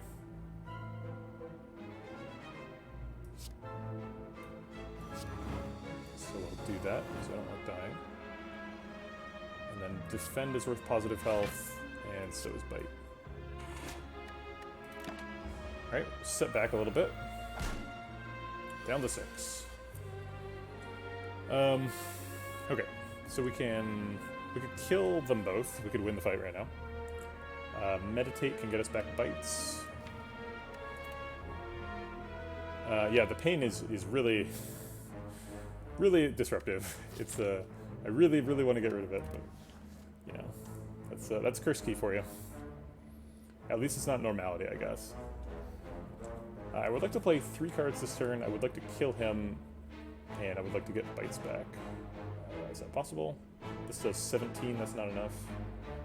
So no, I can't do all those things. Right, I guess I have to play 4 cards then.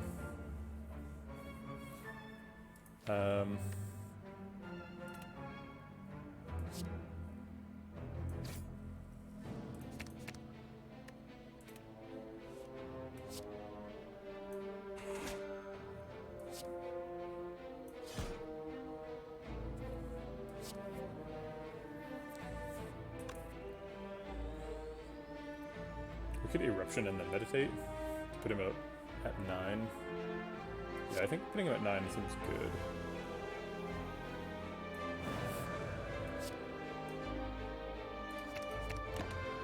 Okay.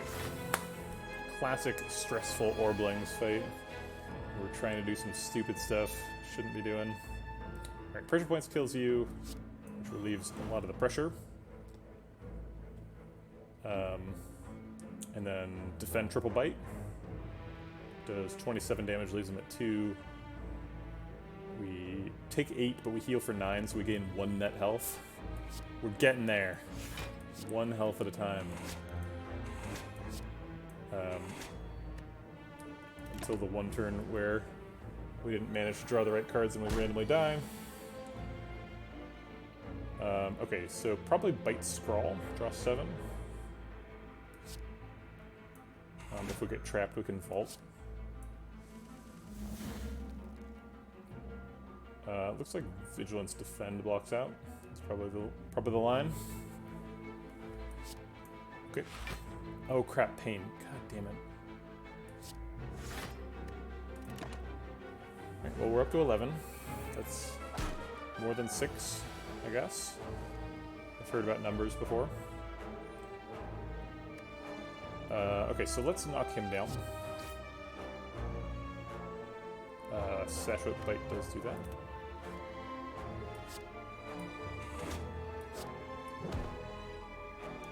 And we could do health control on the middle guy, but we are currently proccing Pocket Watch, which is good. So let's keep that alive. Alright, up to 14. Look at me go. Okay, so we can, like, pressure point, bite, vault. Pretty likely to draw Pain next turn.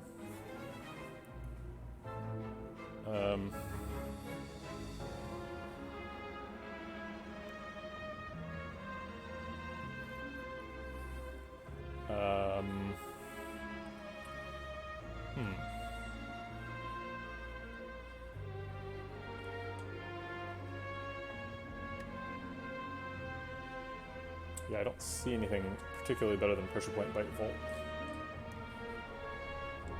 We can't do 29 without pressure point. Although we can do exactly 29 with double bite, pressure point. Maybe that's good enough.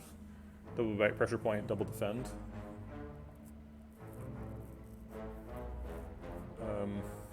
That's a net positive 1 health. I think that's what we're all about, right? Gaining 6 health and losing 5. Okay.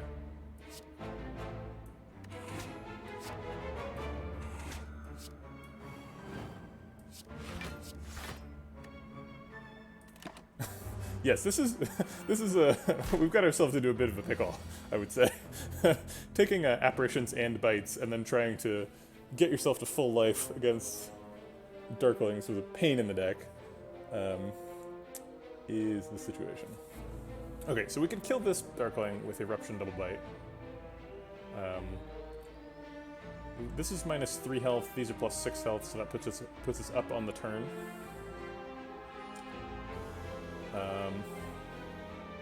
This is doing 10, this is doing 18, so that kills him, so we get to bite this guy to keep his health down a little bit. Also plays 3 cards, proc Pocket Watch. We do end in Wrath mode, which is a little scary, but this whole situation is very scary, so... we do have an out of just ending the fight next turn, too. If we can end the if we can double bite next turn, we can just win. Okay, we have 2 bites and 2 pressure points. Surely this is the turn. We can get to full health and end the fight. Okay, so 2 pressure points on him kills him. He survives the first bite. Yeah, he goes to 1. All right, that works. I'll take it. We did it. Okay. All right. Do we need Sash Whip? We are against Donu Deka, and Sash Whip removes artifact charges for our Talk to the Hand and pressure points. And we need to remove those artifact charges really quickly. So getting a second copy of Sash Whip seems reasonable. Donu Deka also multi-attack, so once the artifact charges are down, the weak is fairly meaningful.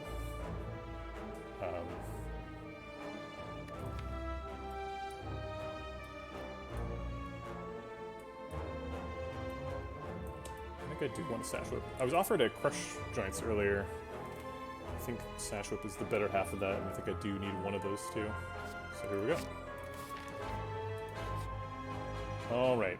Didn't we already get this event in this run? I guess that was the previous run. Because I'm pretty sure you can't get this twice. Okay, so normally I would be very excited to take a curse and then take it through one question mark to a shop, but we already have one curse, and I'm not looking to get a second one, so we'll pass on that option. Okay. Pressure points is really good in this fight, because you can just pressure points on the spikers. But we do have some immediate problems where they're trying to kill us. And we can't block, and we have pain in hand.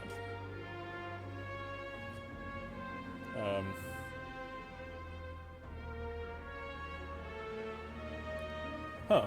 I didn't know you could get the wheel twice in a run. Weird. Okay, so... Okay. Let's think about how we survive this turn. So if we pressure points on him, and Centennial Puzzle draws us the other pressure points, that's really nice. 33 is exactly 11 plus 22. In general, we want to be putting the pressure points on the spiker, but killing the exploder seems like a pretty big deal this turn. So let's go for that. Alright, we have Vault, so we're not going to die. Double Bite Vault.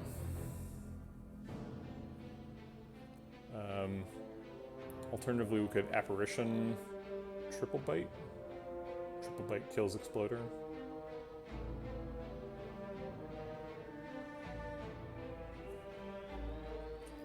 I think I want to save the Vault if I can. So, well wait, we have Pain in hand, so maybe the one that plays fewer cards is good. No, we're healing full with bites. We don't care about playing cards. Okay, I'll play the Apparition one then.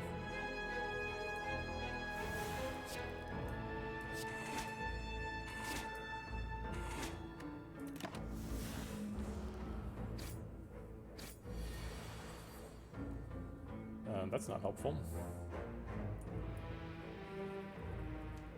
We can actually no, it is helpful. We can use it to heal. So we can Apparition and then Bite to go to full health. And then Meditate back 2 pressure points and still proc Pocket Watch.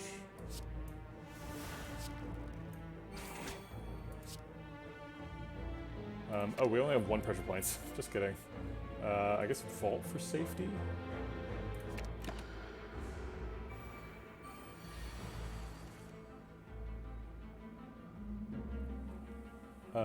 Okay. I guess Apparition? Apparition is kind of interesting because we can just punch the spikers without hurting too much. So maybe we wheel kick this back one. We really don't need more cards though. We have like 2 pressure points and a bunch of stuff to do. So it's like wheel kick, double pressure points, we lose 3 health. That's exactly 1 bite. But biting either of these guys is dubious. We're not getting Pocket Watch value this turn, probably. Let's just wheel kick. Okay. A scroll with 10 cards in hand. Excellent.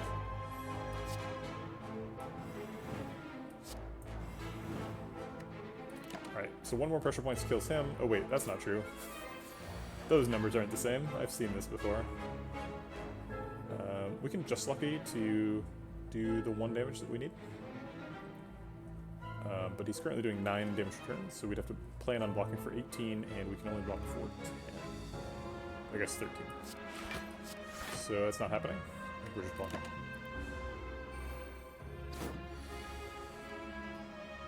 Alright, so we can just pressure points this guy twice and win right now. We have 5 energy, so 2 pressure points plus Vigilance Bite. Is that positive health? That is neutral health. Is there any way to get full here? The difference between full and 21 is not worth any kind of risk, particularly.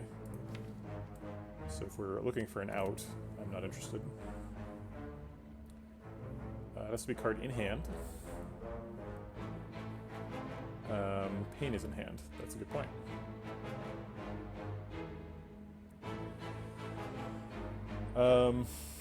We could just pressure points this guy if we want to play fewer cards. It's only one card. We do not have any apparitions left. Or wait, did we discard one? No. Alright, I think I'll be happy ending the fight at 19.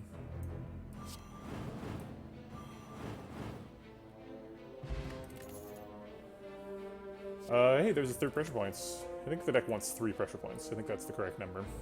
So I will take the third one. Alright, let's get rid of this pain.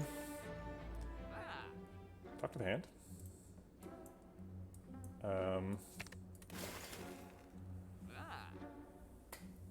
Talk to the hand is nice.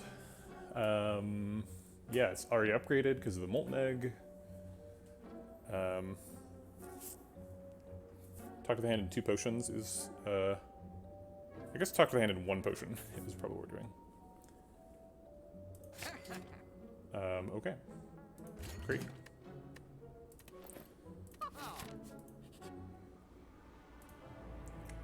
We could lose some more max HP. It only costs us 1 right now. Look at that. Can we do Curse? Does Madness ever do anything cool? Wheel Kick? That's pretty cool. No. I'll just lose the 1 max HP. Sure, why not? What's the difference between 23 and 22 anyway? What was that? It's 1? Oh. Today I learned. I want a Wheel Kick to see what the options are, but one of the options is Pain, so let's see if that's on top of the deck. Hey, pressure points, look at that. I guess stacking Weak is relevant. Maybe we Wheel Kick to end the turn? No, I think we end the turn with we just Sash Whip pressure points. And then keep Pocket Watch going. What's neat about this fight is we can't... Wait, actually... All damage taken and HP loss. Huh. I wonder why they specify damage taken and HP loss. Why don't they just say HP loss?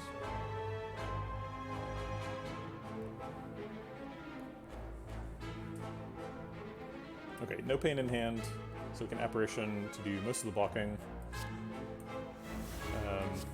Pressure points. Meditate's going to get back 2 pressure points now, which is excellent. Just Lucky's going to block out for us if we wanted to. Or we could play 3 cards and get some extra draws.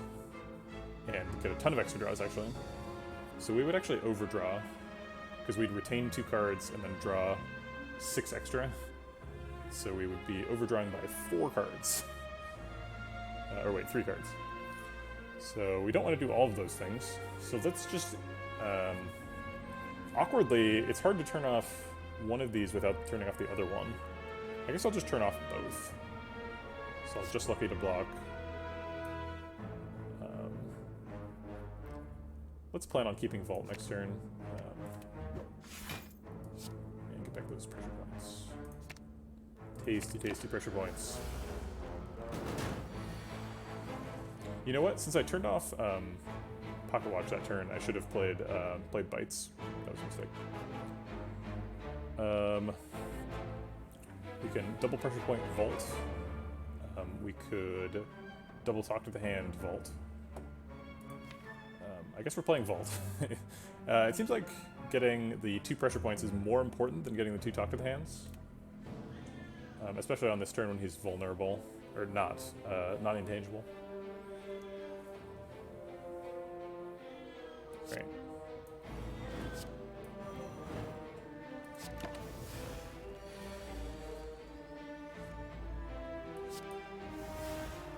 You thought you were the only intangible one. Well, you're mistaken.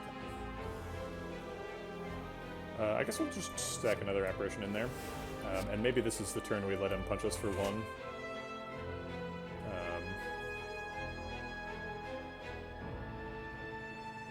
Yeah, again, we have to choose between Pocket Watch and Centennial Puzzle here. And I guess I'll just choose neither again. Feels weird. That's the first Velvet Choker of the run, by the way. Okay, he's not attacking, which makes this intangible feel a little bit silly.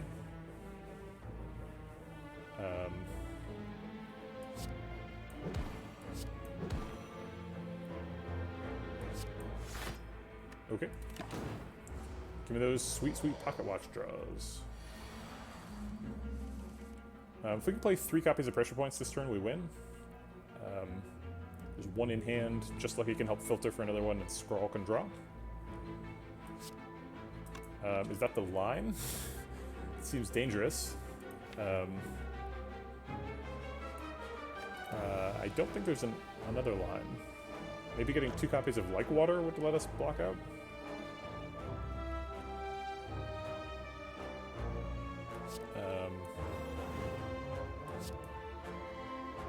These aren't what I want. Okay, so we're gonna have to play 2 copies of. Actually, no. With 1 copy. So the next one is doing 60 damage. So if I bite, and all I have to do is draw 1 of them. So I will double bite to maximize the chance. Man, this feels risky. Yeah, I'm pretty sure there's no other way. We have to draw something. Energy doesn't matter. We have card restrictions. We're only going to play 3 cards no matter what.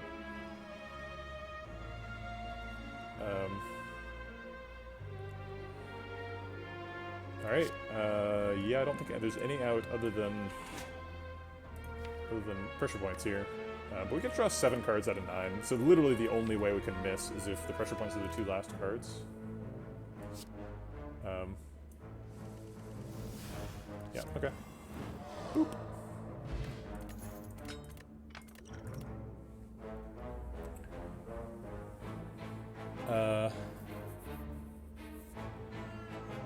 Meow. Aha.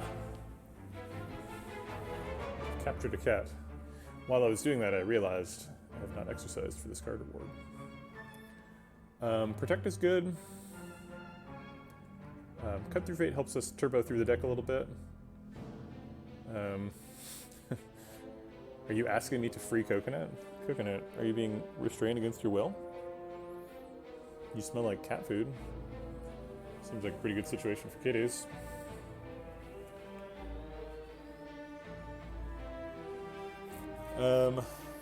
Yeah, I know. I don't think Cut Through Fate is good enough. Card draw and Velvet Sugar always trips me up. It is so good with Talk to the Hand, though, and we do have 2 copies of Talk to the Hand now. So I guess we should act like it. Okay.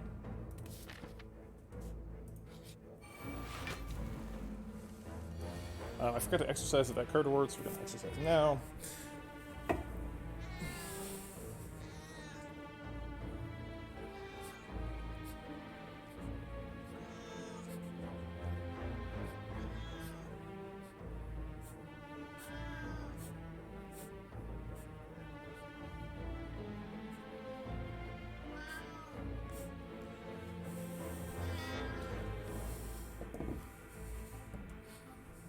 Yeah, I think Talk to the Hand is pretty relevant. You think? I mean, we have 3 copies of pressure points, so we're not having a ton of difficulty breaking artifact charges. I feel like I definitely want to land the Talk to the Hands on Deca. I think like those are more important than pressure points, but maybe not. We probably want to kill this Exploder so we don't get hit for 22.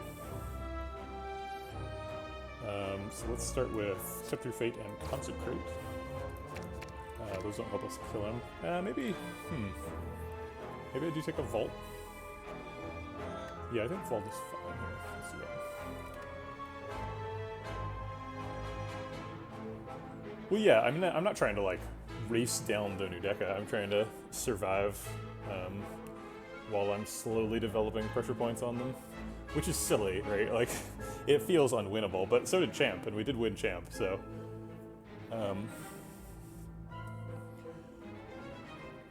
If we pressure points, he takes 8 and goes to 14, and then the second pressure points kills him. Or we can Consecrate, which makes him go to 16. Yeah, that's true. We did get kind of lucky against the champ. But, like, you know, we can set up Incense Burner to block for the first one against Donudeka. It's, like, it's possible to win, I think.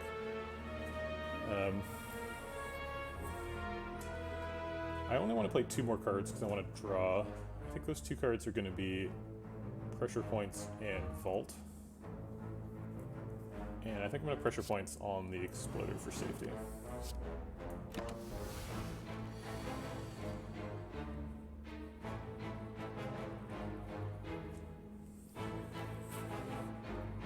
So we can Pressure Points on Spirit Guardian to remove a artifact, and then bite Exploder to death.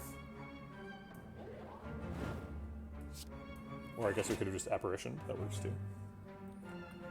Let's talk to the hand to get rid of another artifact charge, and I guess we could double Apparition. He's definitely attacking next turn. I don't hate double Apparition. I don't hate just pass either, though. Draw extra cards.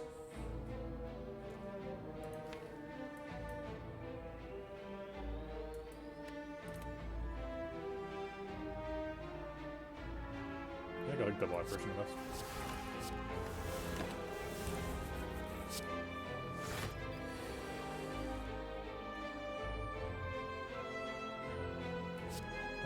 Okay, so that's the last artifact charge for him. That makes us intangible next turn, and then Meditate pulls 2 pressure points. Yeah, seems good. 2 pressure points is lethal for Spirit Guardian. And 8 damage to Repulsor, presumably. Okay, so you're dead.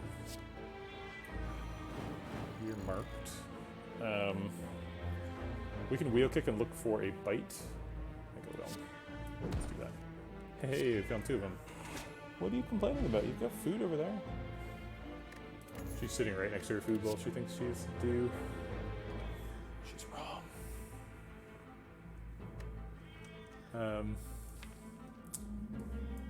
Hey, come here. Oh my god, we've got an angry kitty. What are we gonna do? Why? She's actually not sitting next to her food bowl. She's sitting under a random stool. Why are you sitting under a stool, Coconut? She's realized the error of her ways and left her spoon, or her stool. Empty Body helps block. We need a lot of ways to block against Donudeka on turn 1. Or maybe we're just trying to Apparition through those early turns.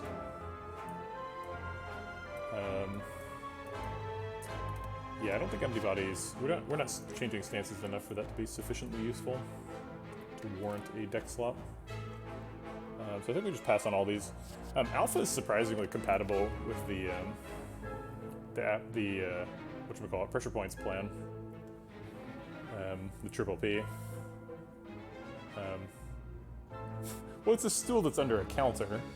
It's not just a completely random stool, but why did Coconut choose that stool? At random.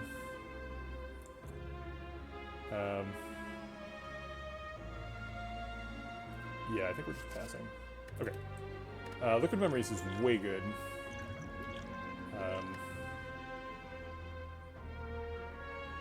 So I think that's better than a Power Potion. It's unusual for Skill Potion to be better than Power Potion, but we have some significant problems with randomly dying. And Skill Potion is kind of our plan for not randomly dying. And we need that to happen, so let's do that.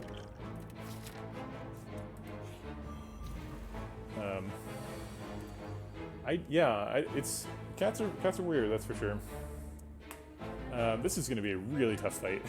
It's going to be difficult to get enough pressure points on this guy for it to matter. We've got to talk to the hand on turn 1. That's nice. I guess we've got to talk to the hand on turn 2 as well. Extra bites or extra cards? I think extra cards. We need to get to those pressure points really quickly. This is, like, thematically, this is the coolest fight in Slay the Spire, I think. This is me, as a watcher, just, like, doing backflips over this statue and, like, stabbing it at the perfect little points with my fingers. and then at the end, it just like crumbles. Pretty sure that's what's happening here.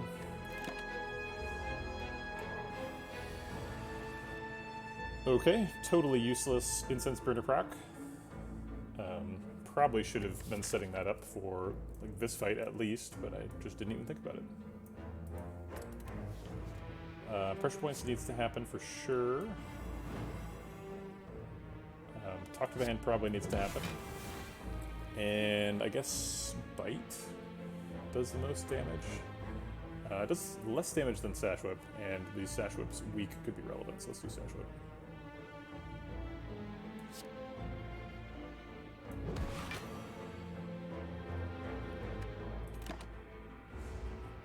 That's interesting. I think if I wanted to set it, if I knew it was Giant Head and I wanted to set up Burner, I'd set it up on like 3, right? So it hits the first big attack. Looks like 2 apparitions probably this turn, since we can't save them. So it's like double apparition pressure points. Take 1 to draw with oh wait, if I'm gonna do that, I should play more cards. So I should play like double apparition pressure points, wheel kick or something. Wait, oh, Pain's gone. I keep wondering when I'm gonna draw the Pain, but it's not here anymore. We don't have to worry about that anymore. Okay. So what I really want to happen is double apparition, Cut Through Fate draws a Meditate, and then we pressure points and meditate for 2 pressure points. So I guess what we want to do that, the Cut Through Fate as late as possible. Yeah. I mean, if you're preparing your Incense Burner for an Act 3 Elite, you definitely want to set it on turn 4, right? Unless you know it can't be Reptomancer, because Reptomancer turn 2 is real scary. I don't know in what circumstance you would know it's Giant Head. There's always at least 2 options, right? So let's do this, and that, and then go look for the Meditate. Hey, we got it. Is Vault used for the next turn? No. He's still on 2, right? Do we have 2 big boy pressure points? No, we should have 1. 1 baby. Okay.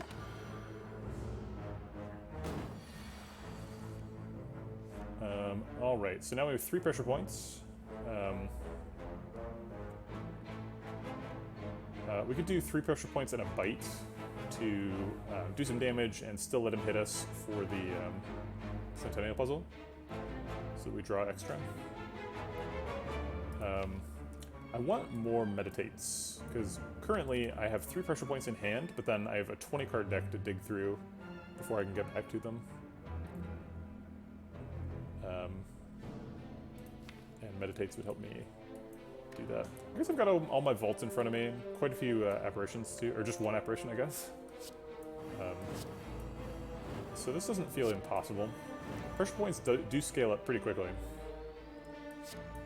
But I'm gonna need that card draw. Oops, talk to the hand. I guess I'm not getting it.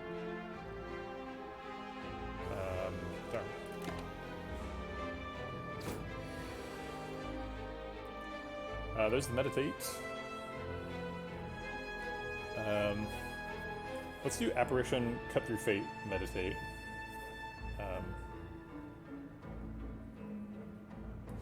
So that we're getting Pocket Watch, procced again, and digging through the deck so we can get a shuffle.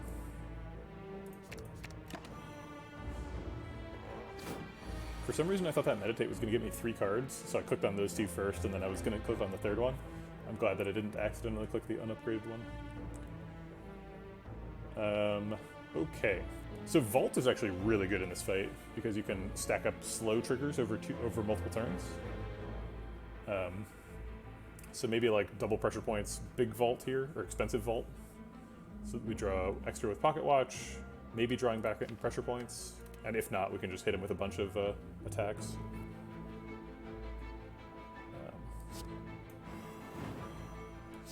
And if not that, then we need to block.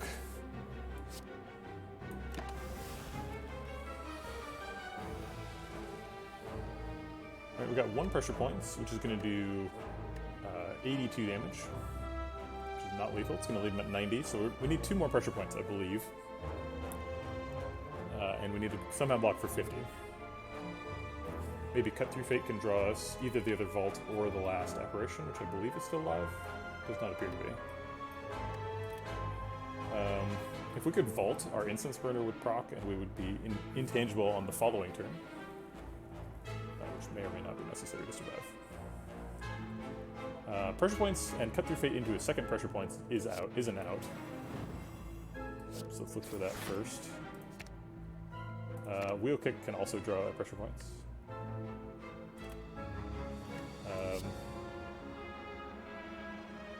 Should we play Consecrate before we play Wheel Kick? Get an extra slow trigger. Are we ever killing him with damage? It says 9, so he's down to 65. 65 minus approximately 31. We'll call it 32. Brings him to 33. I don't think we're getting 33 damage out of 1 energy. So I won't play Consecrate because of potential choker implications. Okay, so now we need to play 3 cards to block for as much as we can, because I don't think we're killing him. So we need to get maximum value out of that. Talk to the hand so that he doesn't kill us. Which should be possible, right? So the max block here is Just Lucky Sash Whip Consecrate. I believe Sash Whip will block for more than defend. Almost certainly. Yeah, actually it is certain because this blocks for 5, this blocks for 6 with the damage for. And obviously Just Lucky blocks for the most. Okay, these aren't... I guess I'll keep Cut Through Fate to try and find the last pressure points and kill him. Yeah, it looks like we're blocking out pretty effectively. Alright, so we only take 4. We can get some bites next turn to kill him. Terrible Incense Burner setup. Obviously we're putting it on 0 here. I guess we're intangible, so we can just wait this turn and set it up a little bit better next turn. Yeah, I think I like that. So let's just bite him, get some health back, and chill.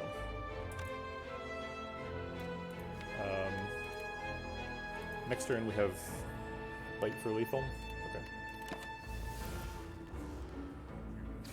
That's true. Vault does advance it. I think I'll. He's at 1, so we'll go for a Vault.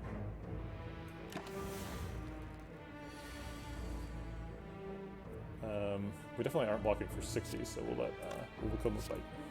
All right, we're at full health. Ooh, pair is super good. That's very relevant. Going for 22 to 32 is changes my feeling about how I'm doing a lot. I don't know if it actually turns a loss into a win in any context, but let's go this way to get more options and more fires. We're not opening this, right? That could be a disaster. Okay. Writhing Mass. That's definitely a fight that we could lose. We don't have Omamori, so we need to change his mind about this. You think we're dodging elites? I was thinking about it, because we can go here and recall. We need to get recall in.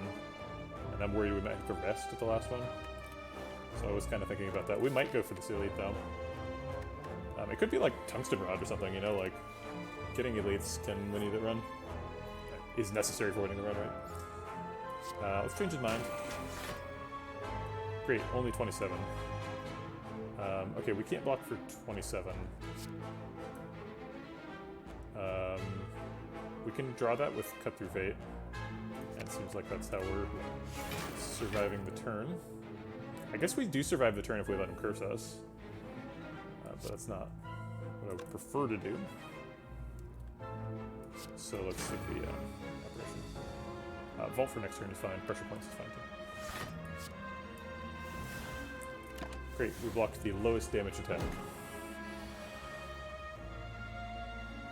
Pressure points needs to happen. I guess it's just like talk to the hand, pressure points, Vault.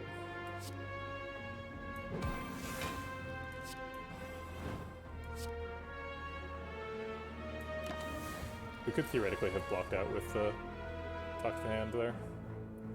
It's hard to tell without knowing what his intention is going to be. Alright, we're probably ending this turn with Apparition Meditate. So the other 3 energy is... Maybe 3 energy is the wrong way of thinking about it. Maybe we should play 3 cards. So we could play like Bite, Apparition, Meditate.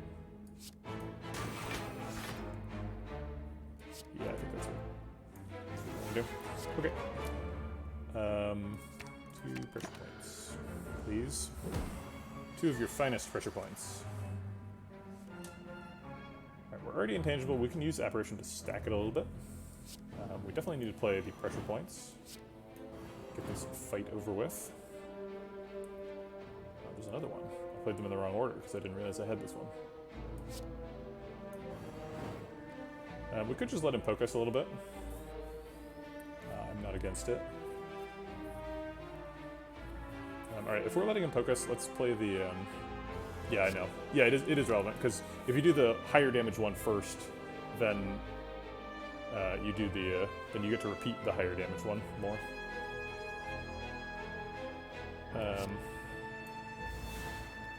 Okay, so we've played more than 4 cards, so that when he pokes us, we're going to proc this one, but not that one. So we'll go ahead and throw in a bite. And I guess a Consecrate? Oh wait, this was a terrible idea. I didn't want to change his intention. Alright, well that worked out okay, but shouldn't have done it. I guess it actually was fine, now that I think about it, because we had two attacks, so the only mistake would have been playing the second one when he wasn't cursing. He actually didn't end up punching us because of Talk to the Hand, which is sort of unfortunate. If we can draw a... oh, we can't. It's not possible to draw a... that one card the whole deck is based around that I keep forgetting the name of. Pressure Point. We'll take a Talk to the Hand though, just in case. And we will let Pocket Watch draw. This only does 3 damage, so it doesn't change his intention. So it's not dangerous. Vault Symphony. Okay.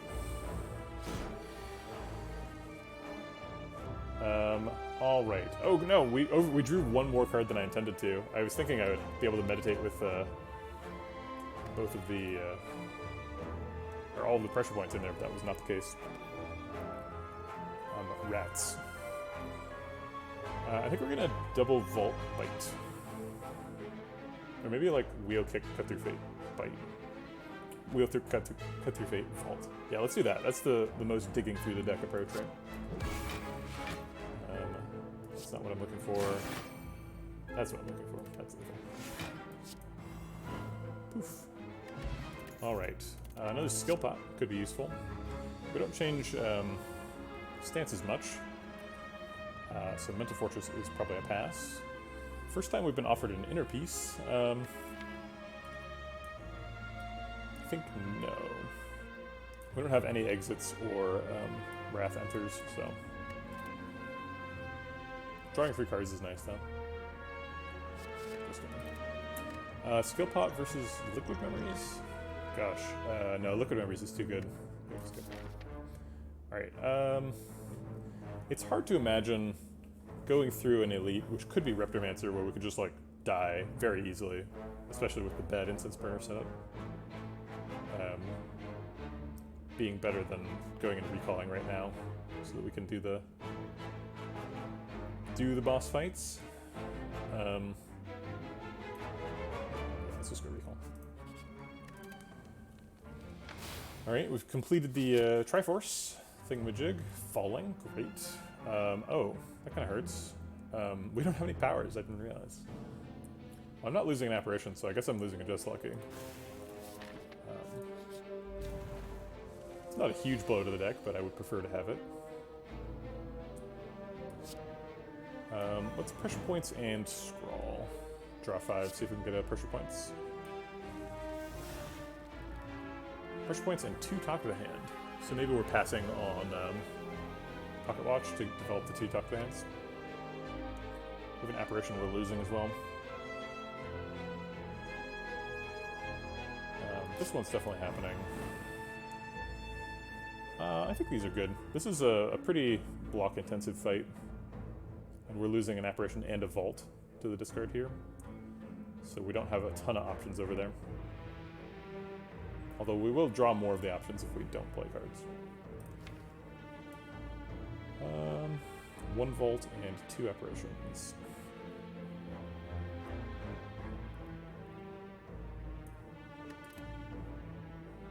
How many attacks? 5 bites. And a Stash Whip. And a wheel. Okay, 2 cut through fates. Yeah, there's a ton of attacks. Okay, let's try to block these attacks.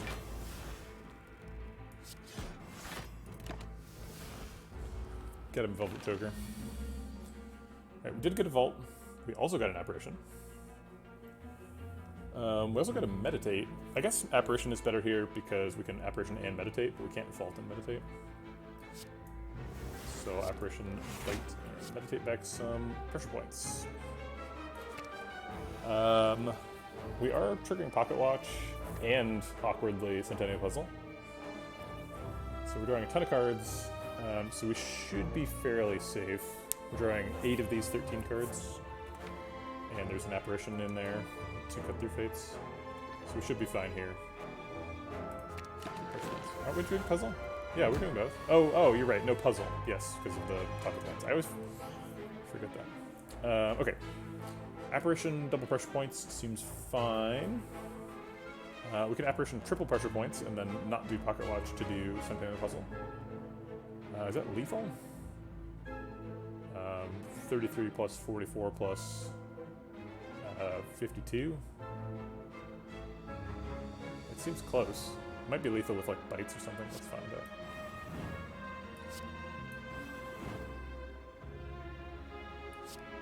Yeah, it is lethal. Cool.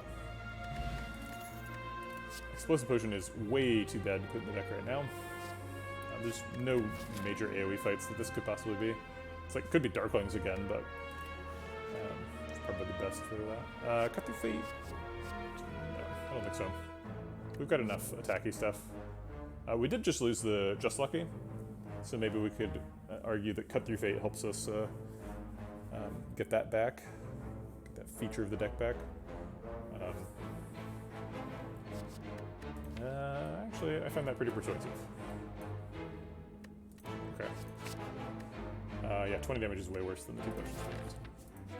Trying to carry these. It is Darklings again. Wow, look at that. Okay, so once again, we're going to try and exit this fight at full health, ideally. And ideally with Incense Burner on a high number like 4 or 5.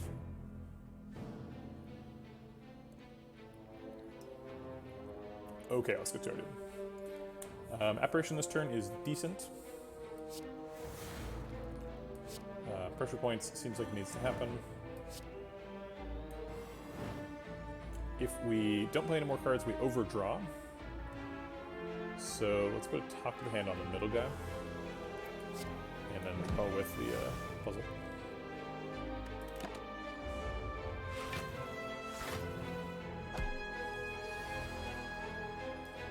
Okay. I kind of like just bite vault here. Oh wait, we don't want to vault right now. We're intangible. That's silly. Okay, so let's Cut Through Fate. Look for another pressure points, and then hopefully meditate back 2 of them. There we go.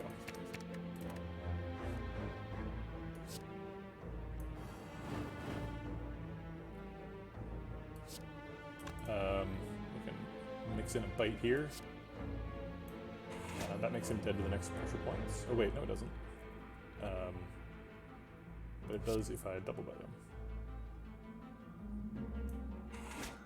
Okay.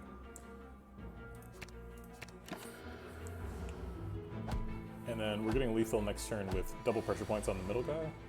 No, that's not true. Well, we can kill the 2 outer guys, which is the most important thing.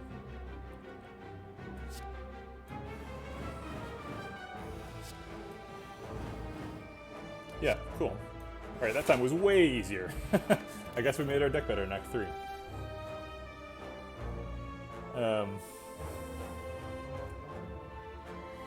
Cut Through Fate, Flurry Blows, Slaves. Cut Through Fates are good. Flurry Blows probably aren't. What's my limit on Cut Through Fates? Because I must be close to it, right? We've got 3 of them now. Got a Collector bonus.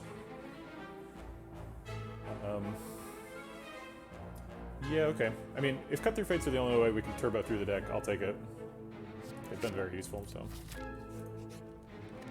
I guess we get an upgrade. Probably an Apparition. Seems kind of silly to go to Act 4 with an unupgraded Apparition. Maybe Scrawl. 0 cost Scrawl is pretty good. The pressure points.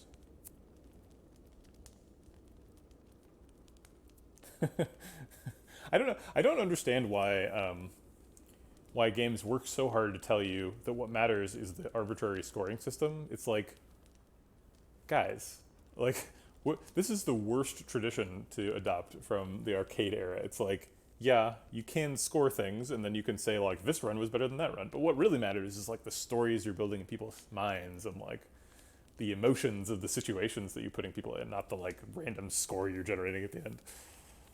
Like, nobody has ever made their stream title going for a Slay the Spire high score, you know? Like, nobody cares. There is a leaderboard, and, like, you know, it's full of robots. But, like, what's even the point of having a leaderboard? Why are we doing this? A win is a win. If you win, that's great. Good job. Otherwise, you've lost. Why add more to it than that? Okay, so scroll upgrade's good, apparition upgrade's good, pressure point's good. Vault and scroll are kind of similar in that they decost it. Yeah, exactly, right? You wanna like, the game's about having fun, not like mathematically optimizing how do I get the best score. And like, thankfully, nobody's trying to mathematically optimize how to get the best score because the game is hard to win. Like, it's so hard to win that winning is like paramount above other concerns like score. But if it wasn't hard enough to win, then score would be the most important thing, right? Huh. Yeah, I believe that. Getting all the specific events and stuff, probably ending with like 10 curses in the deck. Also, like, it drives me crazy when achievements and like score incentives are like intentionally misaligned with the implicit like gameplay directives. Like, the mechanical incentives should never be misaligned with the achievement incentives, but sometimes they are, right? They're like, when you're doing the Who Needs Relics achievement, it's like, kill the boss with only one relic, right? And it's like, well, the only way you can do that is by intentionally passing up other relics, which is like bad for you. So like, you've got this system that's saying you should get stronger over the course of the game, and this achievement that's like, but if you don't, you get this special treat, right? It's like, why not just say, here's an achievement for getting super strong in a fun way, right? That's way better. I mean, you know, I get it. You can like fill out a spreadsheet with all the cool things you can make achievements for and be like, haha, some of them are sneaky, right? Players like doing sneaky ones, but like, the sneaky ones end up being a grind, you know? Yeah, they do. Most of the achievements in this game are good. There's a couple of stinkers in there. Cut Through Fate's fun. I believe you unlock the fourth character by winning the game with the first three characters. Somebody in chat help me out. It's been a long time since I unlocked the fourth character, so I'm not 100% sure.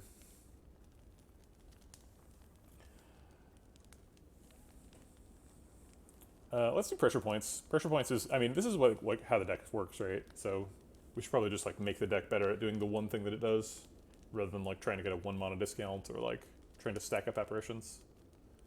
Seems really important to get the pressure points upgraded. All right, this is certainly the furthest I've ever gotten a pressure points deck. Donu Deca is going to be a big challenge, but it's possible we can overcome that challenge. Yeah, I believe they were. Yeah, you have to beat Ironclad to get Silent. You have to beat Silent to get Defect. 2 apparitions seems good. They attack every turn, so there's no point in saving them. And then I guess pressure points to get an artifact charge.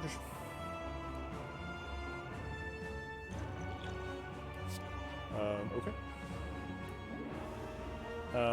We're doing the thing here where we're triggering both Puzzle and Pocket Watch, which we don't need to do. So let's avoid triggering one of them. And we can't avoid triggering Puzzles, so I guess we should avoid triggering Pocket Watch by playing Bite. Although, okay, so Bite does 9 damage, and it draws us 1 less card, is that right? because we're drawing 5 plus 3 is 8. So Bite actually, not playing Bite draws us 2 cards. So even though it's only doing 9 damage, I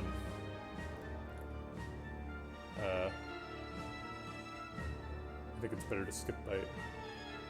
I'm not sure, Redbeard, I'm not sure if that was a legitimate comment or not, but we would waste artifact charges if we vaulted. So that's clearly wrong.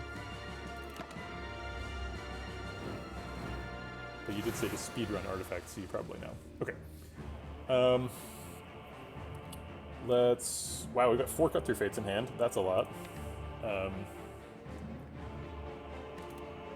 Let's see what we're getting with them, I guess. Okay, pressure points seems necessary. Vault for next turn seems okay. Might happen this turn. Or I guess it can't happen this turn, huh? Because then we'd waste an artifact.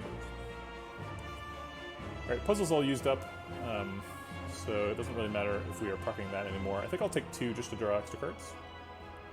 Got Bites next turn and stuff. Alright, Pocket Watch, show me what you got. Alright, Apparition, thank you very much. We don't have to spend the Vault. I guess we can spend the Vault, keep the Apparition. Yeah, we should probably spend the Vault instead. So this is... Apparition versus Vault is such a weird set of considerations. Oh wait, no, we shouldn't spend Vault because we have Meditate in hand. We want to meditate back our pressure points. Okay, so this turn's going to be Apparitions. So it seems like okay, so we're at a weird point. We've gotten 3 of the artifact chargers down, the Donu's ones. And we need to kill Donu pretty quickly, right? But we don't necessarily need to play pressure points on Donu until he's dead, right? We could play pressure points on Donu like 4 times, so that he's taking 40 damage per pressure points, and then switch to Deka, and we could get rid of his artifact charges while doing 40 damage to Donu. Like, maybe that's enough. Definitely the first couple of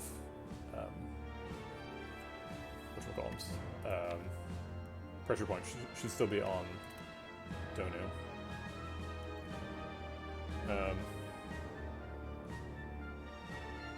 Thanks, Shakrio, for the incense burner reminder. You think we're looking for skill pot? Oh, maybe you're talking about liquid memories pot.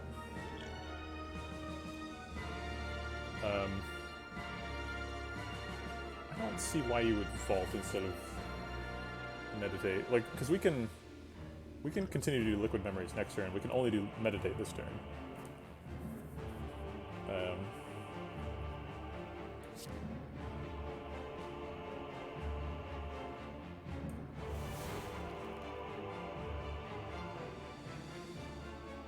I think we're just gonna play 1 Bite in the meta. Oh wait, if we want to play Liquid Memories next turn, we should not draw more than 5 cards, right? We should make it so that none of these things work.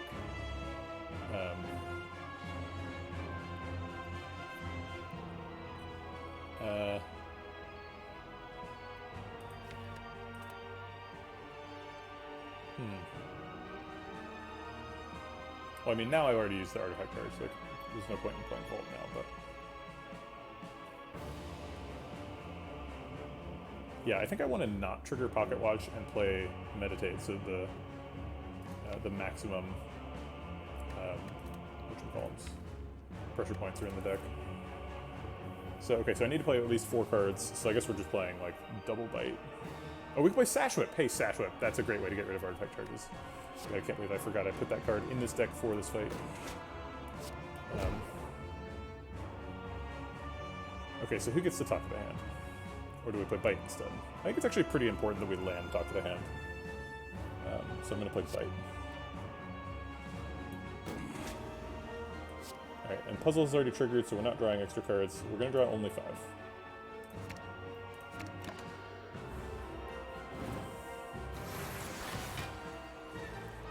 Alright. So, okay, so we can double pressure points Sprawl and try to get more pressure points. We can also Sash Whip, which is neat. But if we're Sash Whipping, we'd want to Bite first. And if we're going to Bite first, then Scrawling would be our last energy, and then we wouldn't be able to play pressure points. So let's play 2 pressure points and then Scrawl to Shuffle. And if we draw more pressure points, we'll play them. And if we don't draw that, then we'll bite Sash Whip.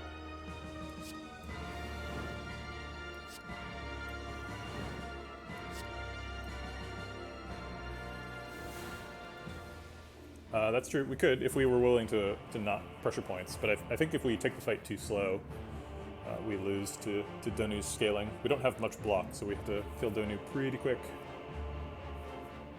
We did find the pressure points.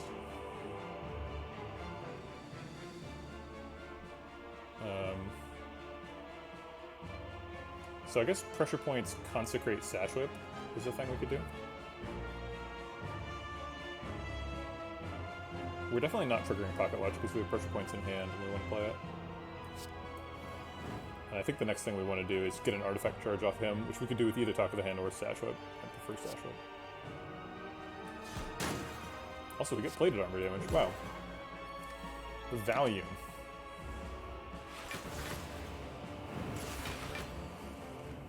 Alright, here's the part where we start dying really quickly. We can't play both Meditate and Vault. This is probably when we Liquid Memories. And then Vault. Okay.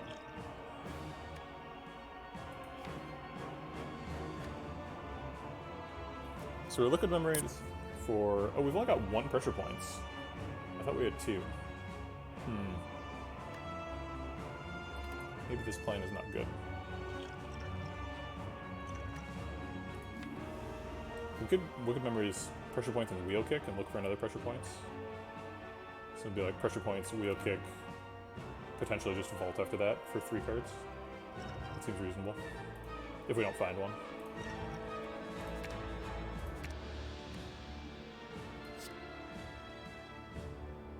Do we ever pressure points on Deca now?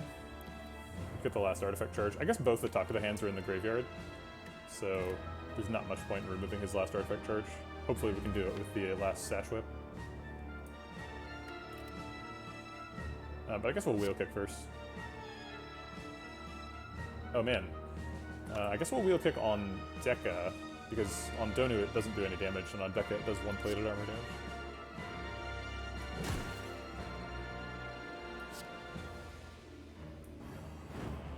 We have 5 energy left, so it feels like kind of a waste to play Vault and not play Cut Through Fate. So let's get more plated armor damage. Keep looking for pressure points. Ooh, okay, we found them. We hit the Mother Load. Let's try and kill Donu before his next attack. It seems pretty possible. So if we Vault now, we get another pressure points. I guess we might as well bite. Maybe we bite Donu. Number 1, he's a tasty donut, obviously. You want to take a bite of him if you can. Number 2, he's going to keep his armor when we Vault, so if we draw more attacks, we might want to have his armor gone.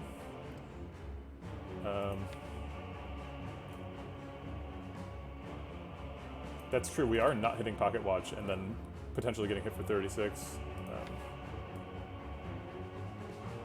There is another Vault in here, but can't count on that. With a skill pop.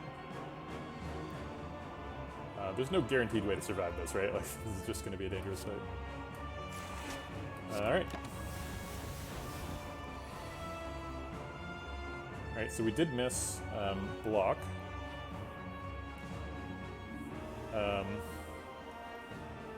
So Sash Whip can remove the last artifact charge, but we can't reduce his damage. 36 is in excess of our max height HP, but we can survive it with double defend.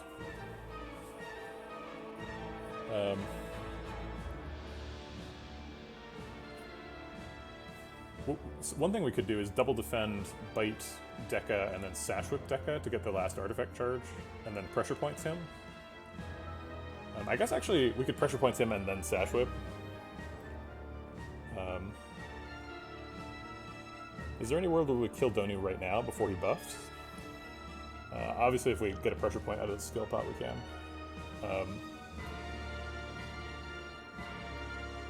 Maybe we should look for that. Yeah, I don't think we need to save this for the next fight. I think this is the hardest possible X3 boss fight, and I think this is the most dangerous situation that we're going to see if we win, so let's go for it. Judgment, lovely. Actually, Judgment is great here, huh? Because we can judge Donu right now.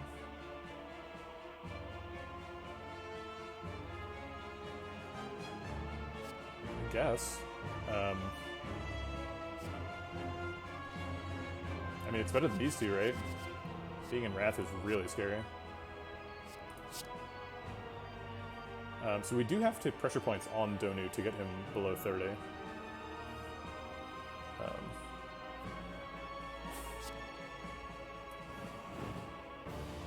Delicious. Nom nom nom. Okay, so he's dead. We don't really need to trigger Pocket Watch anymore because he's not attacking next turn. We do shuffle if we trigger Pocket Watch, which is nice.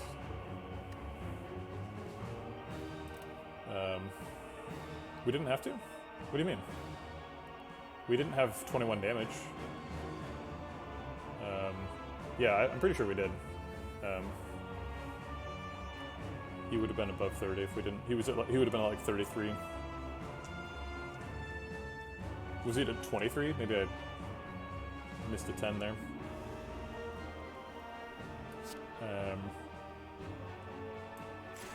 Alright, so we're gonna get rid of the last artifact charge and then block so we don't die. Alright, we're alive. Got a lot of biting to do. Let's look for pressure points.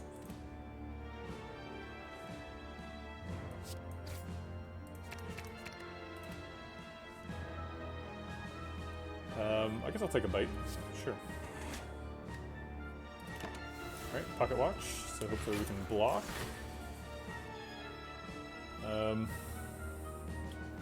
We've got Talk to the Hand Sash Whip, which is sort of block. I think that's the only way we're surviving, right? We don't have any, we don't have any tricks left. We've used all our vaults and apparitions. So we just have to actually block for 36. Oh wait, we do have one vault left, but it's in the discard. Okay. Well, I think the max block is going to involve Talk to the Hand and Sash Whip. And then probably Cut Through Fate gets something really good.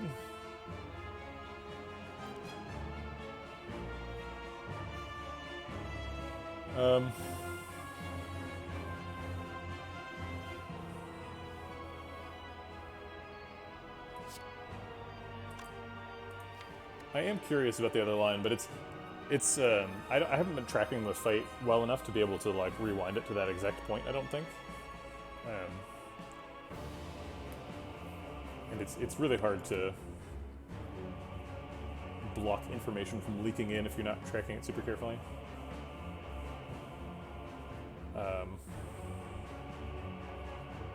I want to play the pressure points because this is a pressure points deck, but I don't think I can do that and survive. So let's play Cut Through Fate. What are we looking for? Consecrate, Cut Through Fate, Bite. Those are kind of the best ones. Talk to the Hand. Talk to the Hand's a big one. Alright, let's play that first. Get that Talk to the Hand. There it is.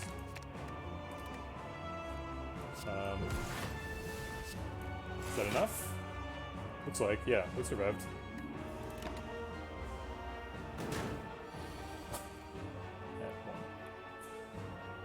Alright, well we have bites, so let's get biting.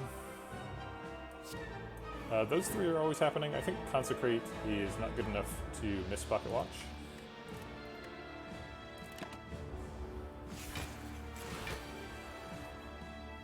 Well, if I don't rewind it perfectly, then we're just playing the fight again. And like, you know, assuming that my actions are somewhat random, if I get to play it twice, then there's a chance that I win just based on playing it slightly differently.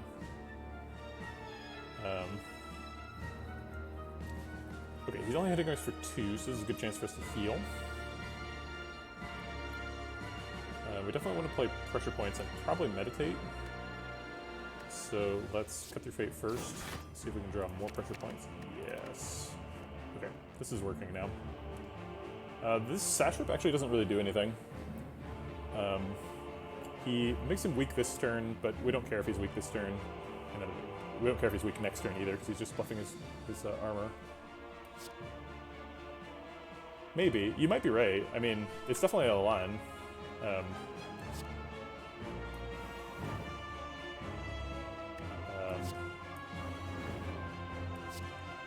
Bite here is correct. We're not getting pocket watch value either way. So we did win. Hopefully we'll get some bites next turn.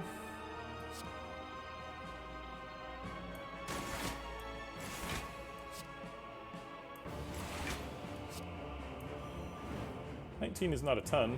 We could try and finish him off with a bite. That seems really risky. We have 2 judgments, so it's 2 judgments, a pressure point, and a bite are all kills, right? We have 2 cut through fates. We could set up instance burner a little better too. Okay.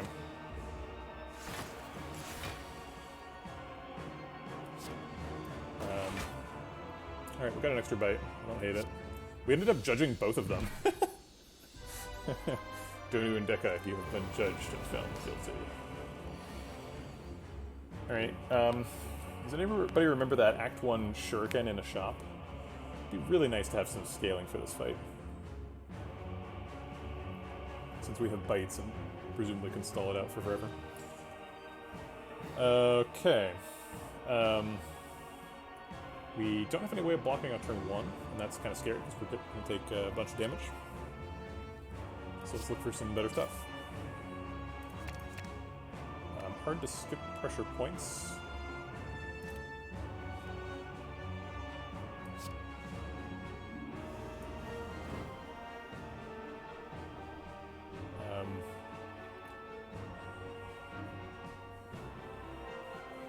I don't know. I don't know how we survive anything. I was assuming Donudeka was the hardest, but maybe you're right. Maybe it just like, because he just becomes a new person and does a ton of damage. Yeah, we have 0 powers, so he's not scaling up a ton, but his second form is pretty dangerous, so maybe we just die. We're getting our Centennial Puzzle proc no matter what we do, so we might as well block as much as we can. Maybe that's not right. We need to block enough to survive. That's true. So we need to block enough to survive, and then maybe we bite. Defend is +5 health, bite is +3, so we do end up with less health, but he ends up with less health too. And if we can put him to 22, that's pretty convenient. So then he dies to... Actually, let's bite him again, so he just dies to any pressure points.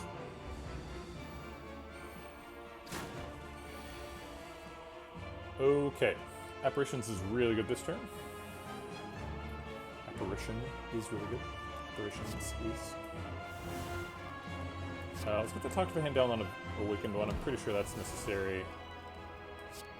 Let's do that.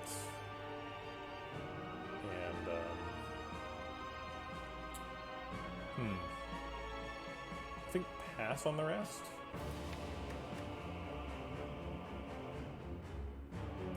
Yeah. Go to 9. We can do 19 damage. 19 damage would put him to 21. And then another Cut Through Fate Plus and an AoE pressure points would kill him.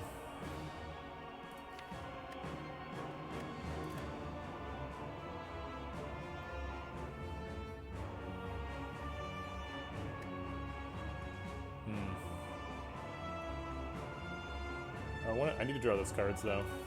We have to get like 2 Talk to the Hands on Awakened one. I don't know. Yeah, after the split though, I'm not gonna have those Talk to the Hands. Yeah, I think we just lose the fight, right? Maybe if we like could absolutely turbo him down super fast, we could like save vaults for the second phase. I just don't know if that's gonna happen. Maybe we try and save the Talk to the Hand.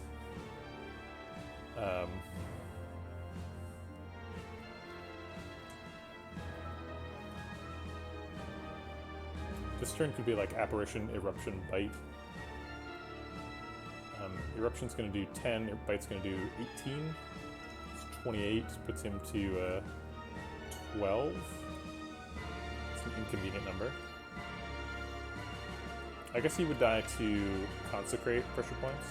It seems reasonable, because that's definitely happening next turn.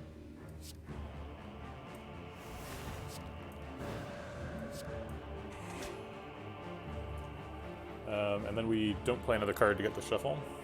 We do take 5, which is pretty relevant.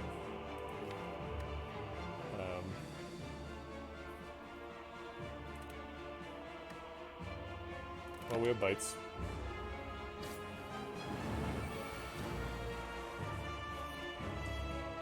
We have to stack the unupgraded apparition, unfortunately.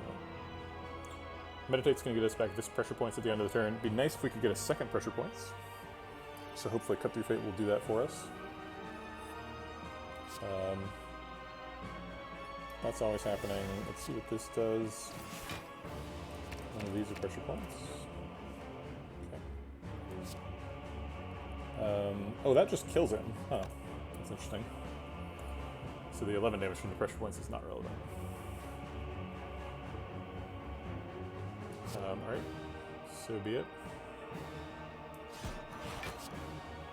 Let's get the weak on him. That could be pretty relevant.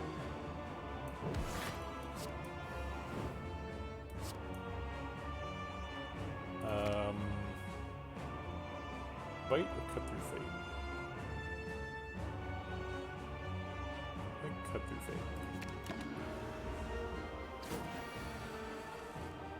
Find me a way to win, please. These two that are happening. So we've blocked out and healed some health.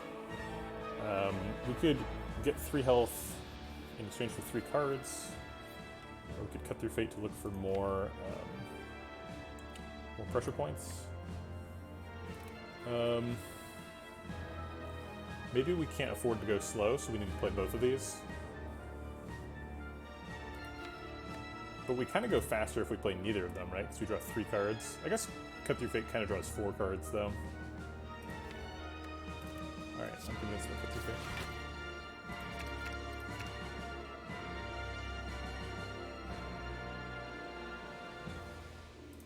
I'll take the other Cut Through Fate. We draw even more cards.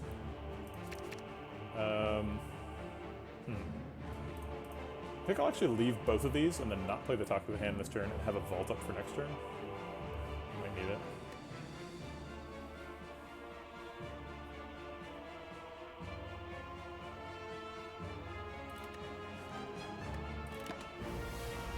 Yeah, I think talk phase 1 is pretty reasonable as well.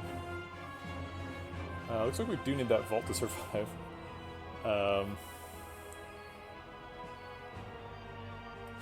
Unless we're killing him, that's definitely not happening.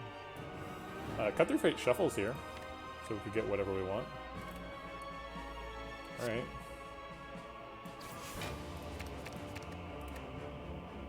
Or we could get anything. Pressure points, huh? Well, that's not good. I don't want to skip that one. Do we survive if we Sash Whip, defend pressure points? Sash Whip reduces his damage. It does reduce it, because he does not currently have strength. So it reduces it to 6 times 4. That's 24. It also blocks for 3, so we'd be up to 6. Plus 5 is 11. So we'd be at 22, and he's hitting us for 24, so no. Alright, I guess we have to vault even with the pressure points in hand. Rough. Alright, it looks like we need to find the top of the hand to survive this turn. And so we could do that with either Cut Through Fate or Wheel Kick. Cut Through Fate sees more cards than Wheel Kick and costs less, so we can play more attacks after. Is talking the discard? No, it's right here. You can't see that I pressed A, but I pressed A. So let's go get it. That's not it.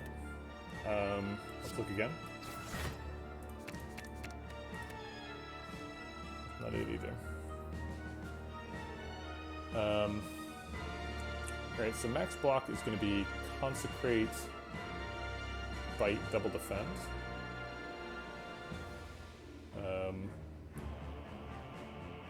So this blocks for 10, we're up to 16, this blocks for 3, we're up to 19.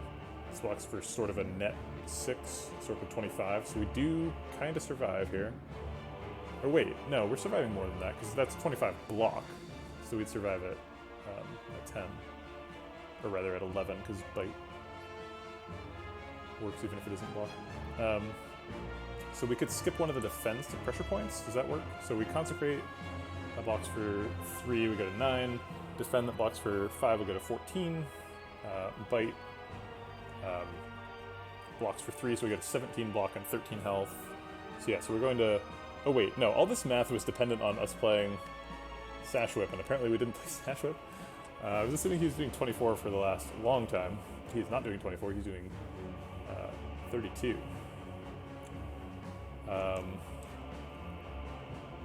Okay, so backing up. So 2 defends, takes us up to 16, 19, 25, so we survive at 5. So we can't skip a defend because then we die exactly. And there's nothing that I can do. I guess I could play this Cut Through Fate, and then if we get the top of the hand, then Consecrate and Bite both block for 3 more. So then those end up blocking for more than defense. Alright, let's go for that. Man, we looked hard for that top of the hand this turn. We didn't get it. Okay. So now it's Consecrate, double Bite. And survive. Okay.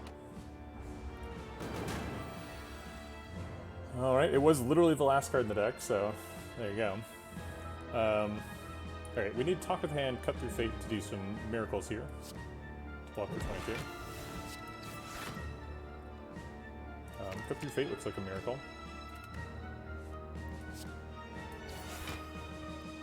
Sash Whip looks like a miracle. Okay, we've blocked out, so we can pressure points.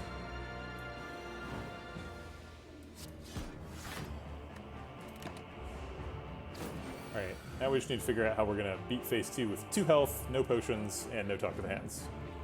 Sounds easy. Maybe we try and stall phase 1 and get bites in? I am very skeptical that we can pull this off. But maybe. We do have 6 block returns, so... that's true.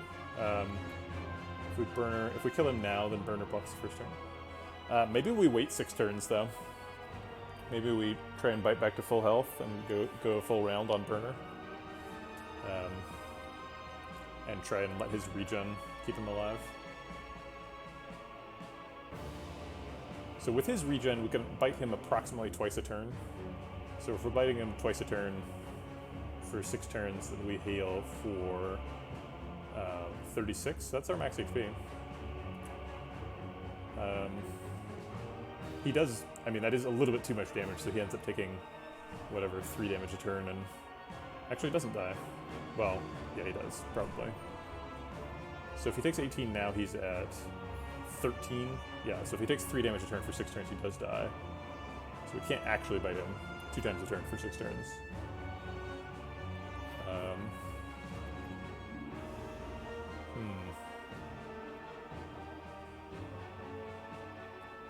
I'm not even sure how good it is to be at full health here.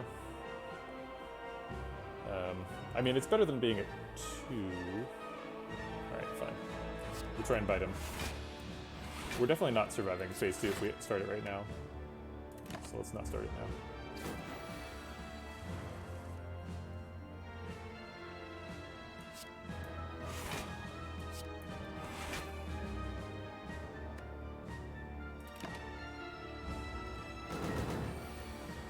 Alright, back to hitting us for 22. Bites block for 12, defends block for 10. Seems like a hold. Not killing him, which is important. And then are we meditating something? Bites? A bite and a defend?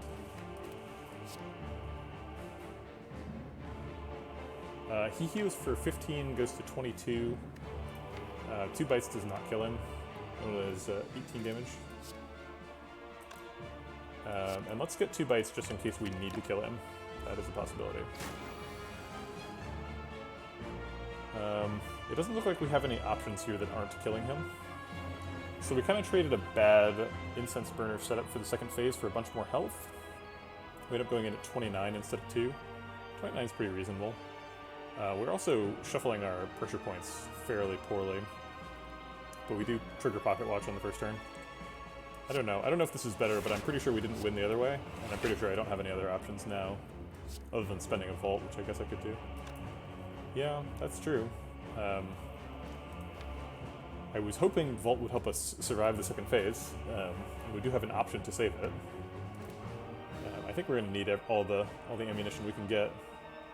So I'm going to save the Vault. Alright. I wish I could pressure point him now, that'd be really good.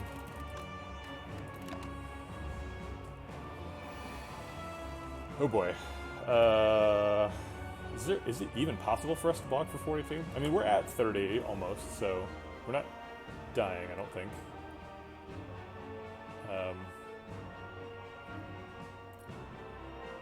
And I think we can develop pressure points this turn. Maybe if we can... actually, we're guaranteed to be able to cut through Fate for a Sash Whip, which blocks for like 10 here. So that's pretty huge. So let's do that.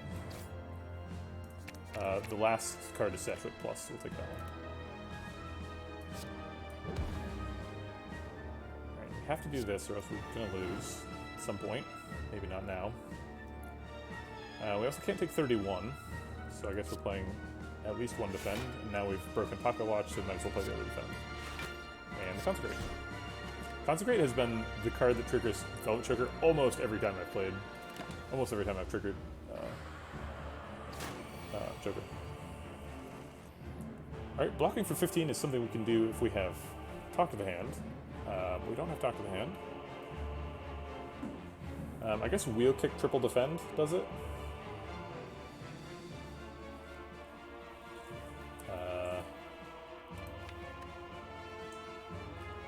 Wait, we'd have to draw exactly these two cards?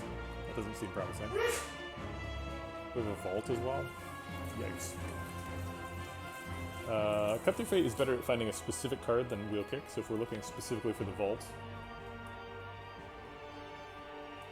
We were offered one copy of Like Water. It might have been in a shop, too. And that was before we were a Vampire Ghost.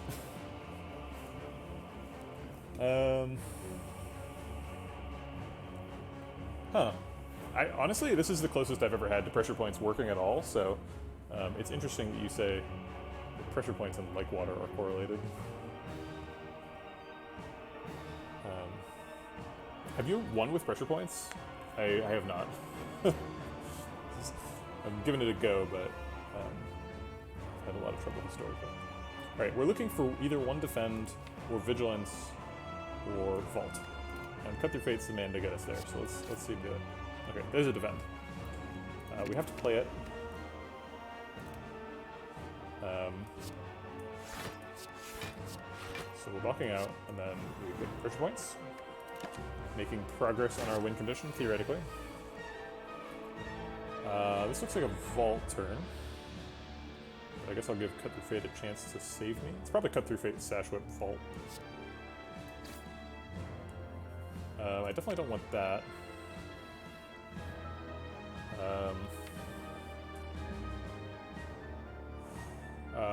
Okay, so in order to block for 20 next turn, we're going to need, like, Defend, Vigilance, and Bites.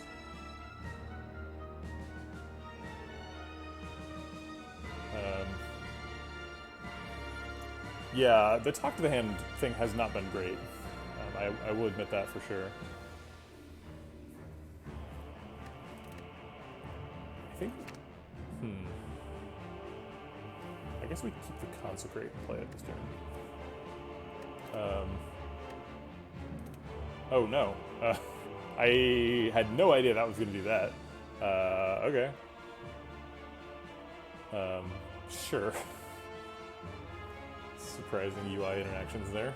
That hide button only shows up after you've pressed A to go from the scry view to the deck view, and then you can use it to hide the deck view, but I didn't. I pressed A again, so it got stuck there. And I wanted to see how much energy I had, so I pressed cancel, thinking it was going to do nothing. Right, because I was thinking it was exiting the virtual deck screen that I was looking at that was no longer on the screen. But instead, it exited the scry thing, which I also couldn't see. So, yikes. Whatever.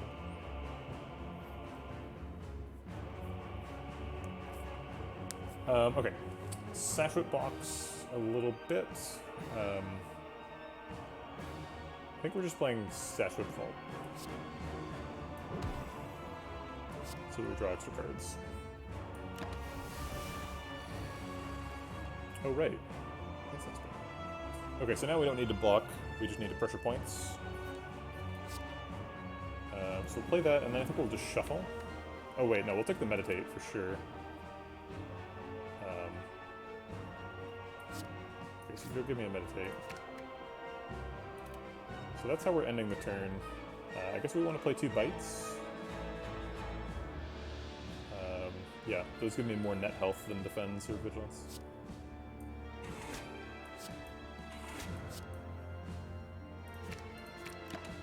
Okay.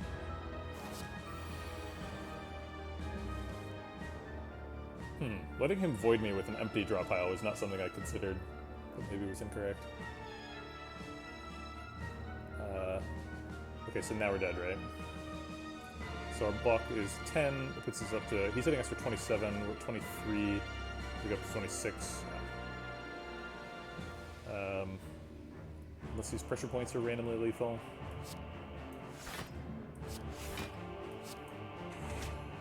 Yep, we're at 26, he's hitting for 27, there's no way. Okay.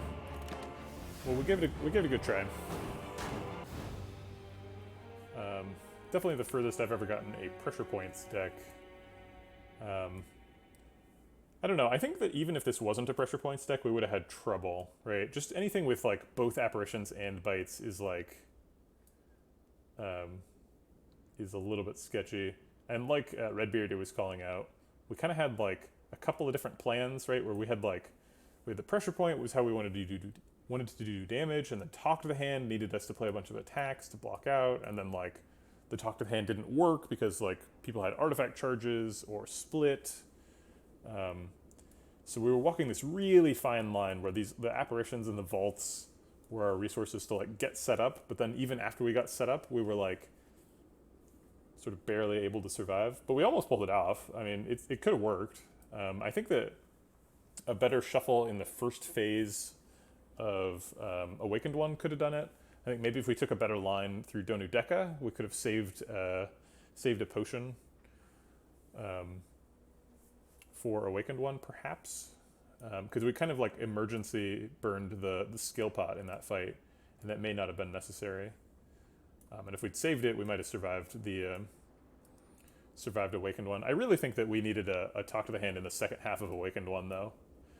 Because we kind of spent the Talk to the Hand on a turn we had to survive, right? And if we had a skill pot available for that turn, we would have had other options. But I don't know. It's like, I think it's just really tricky to win with pressure points because pressure points is so bad. But Watcher is also really good, so it seems like an appropriate handicap.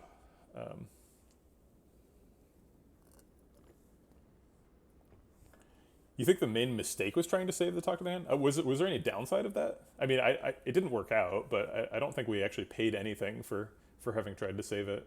I don't think we lost any health that we wouldn't have otherwise lost. Maybe we lost like a vault or something? I don't remember the fight precisely.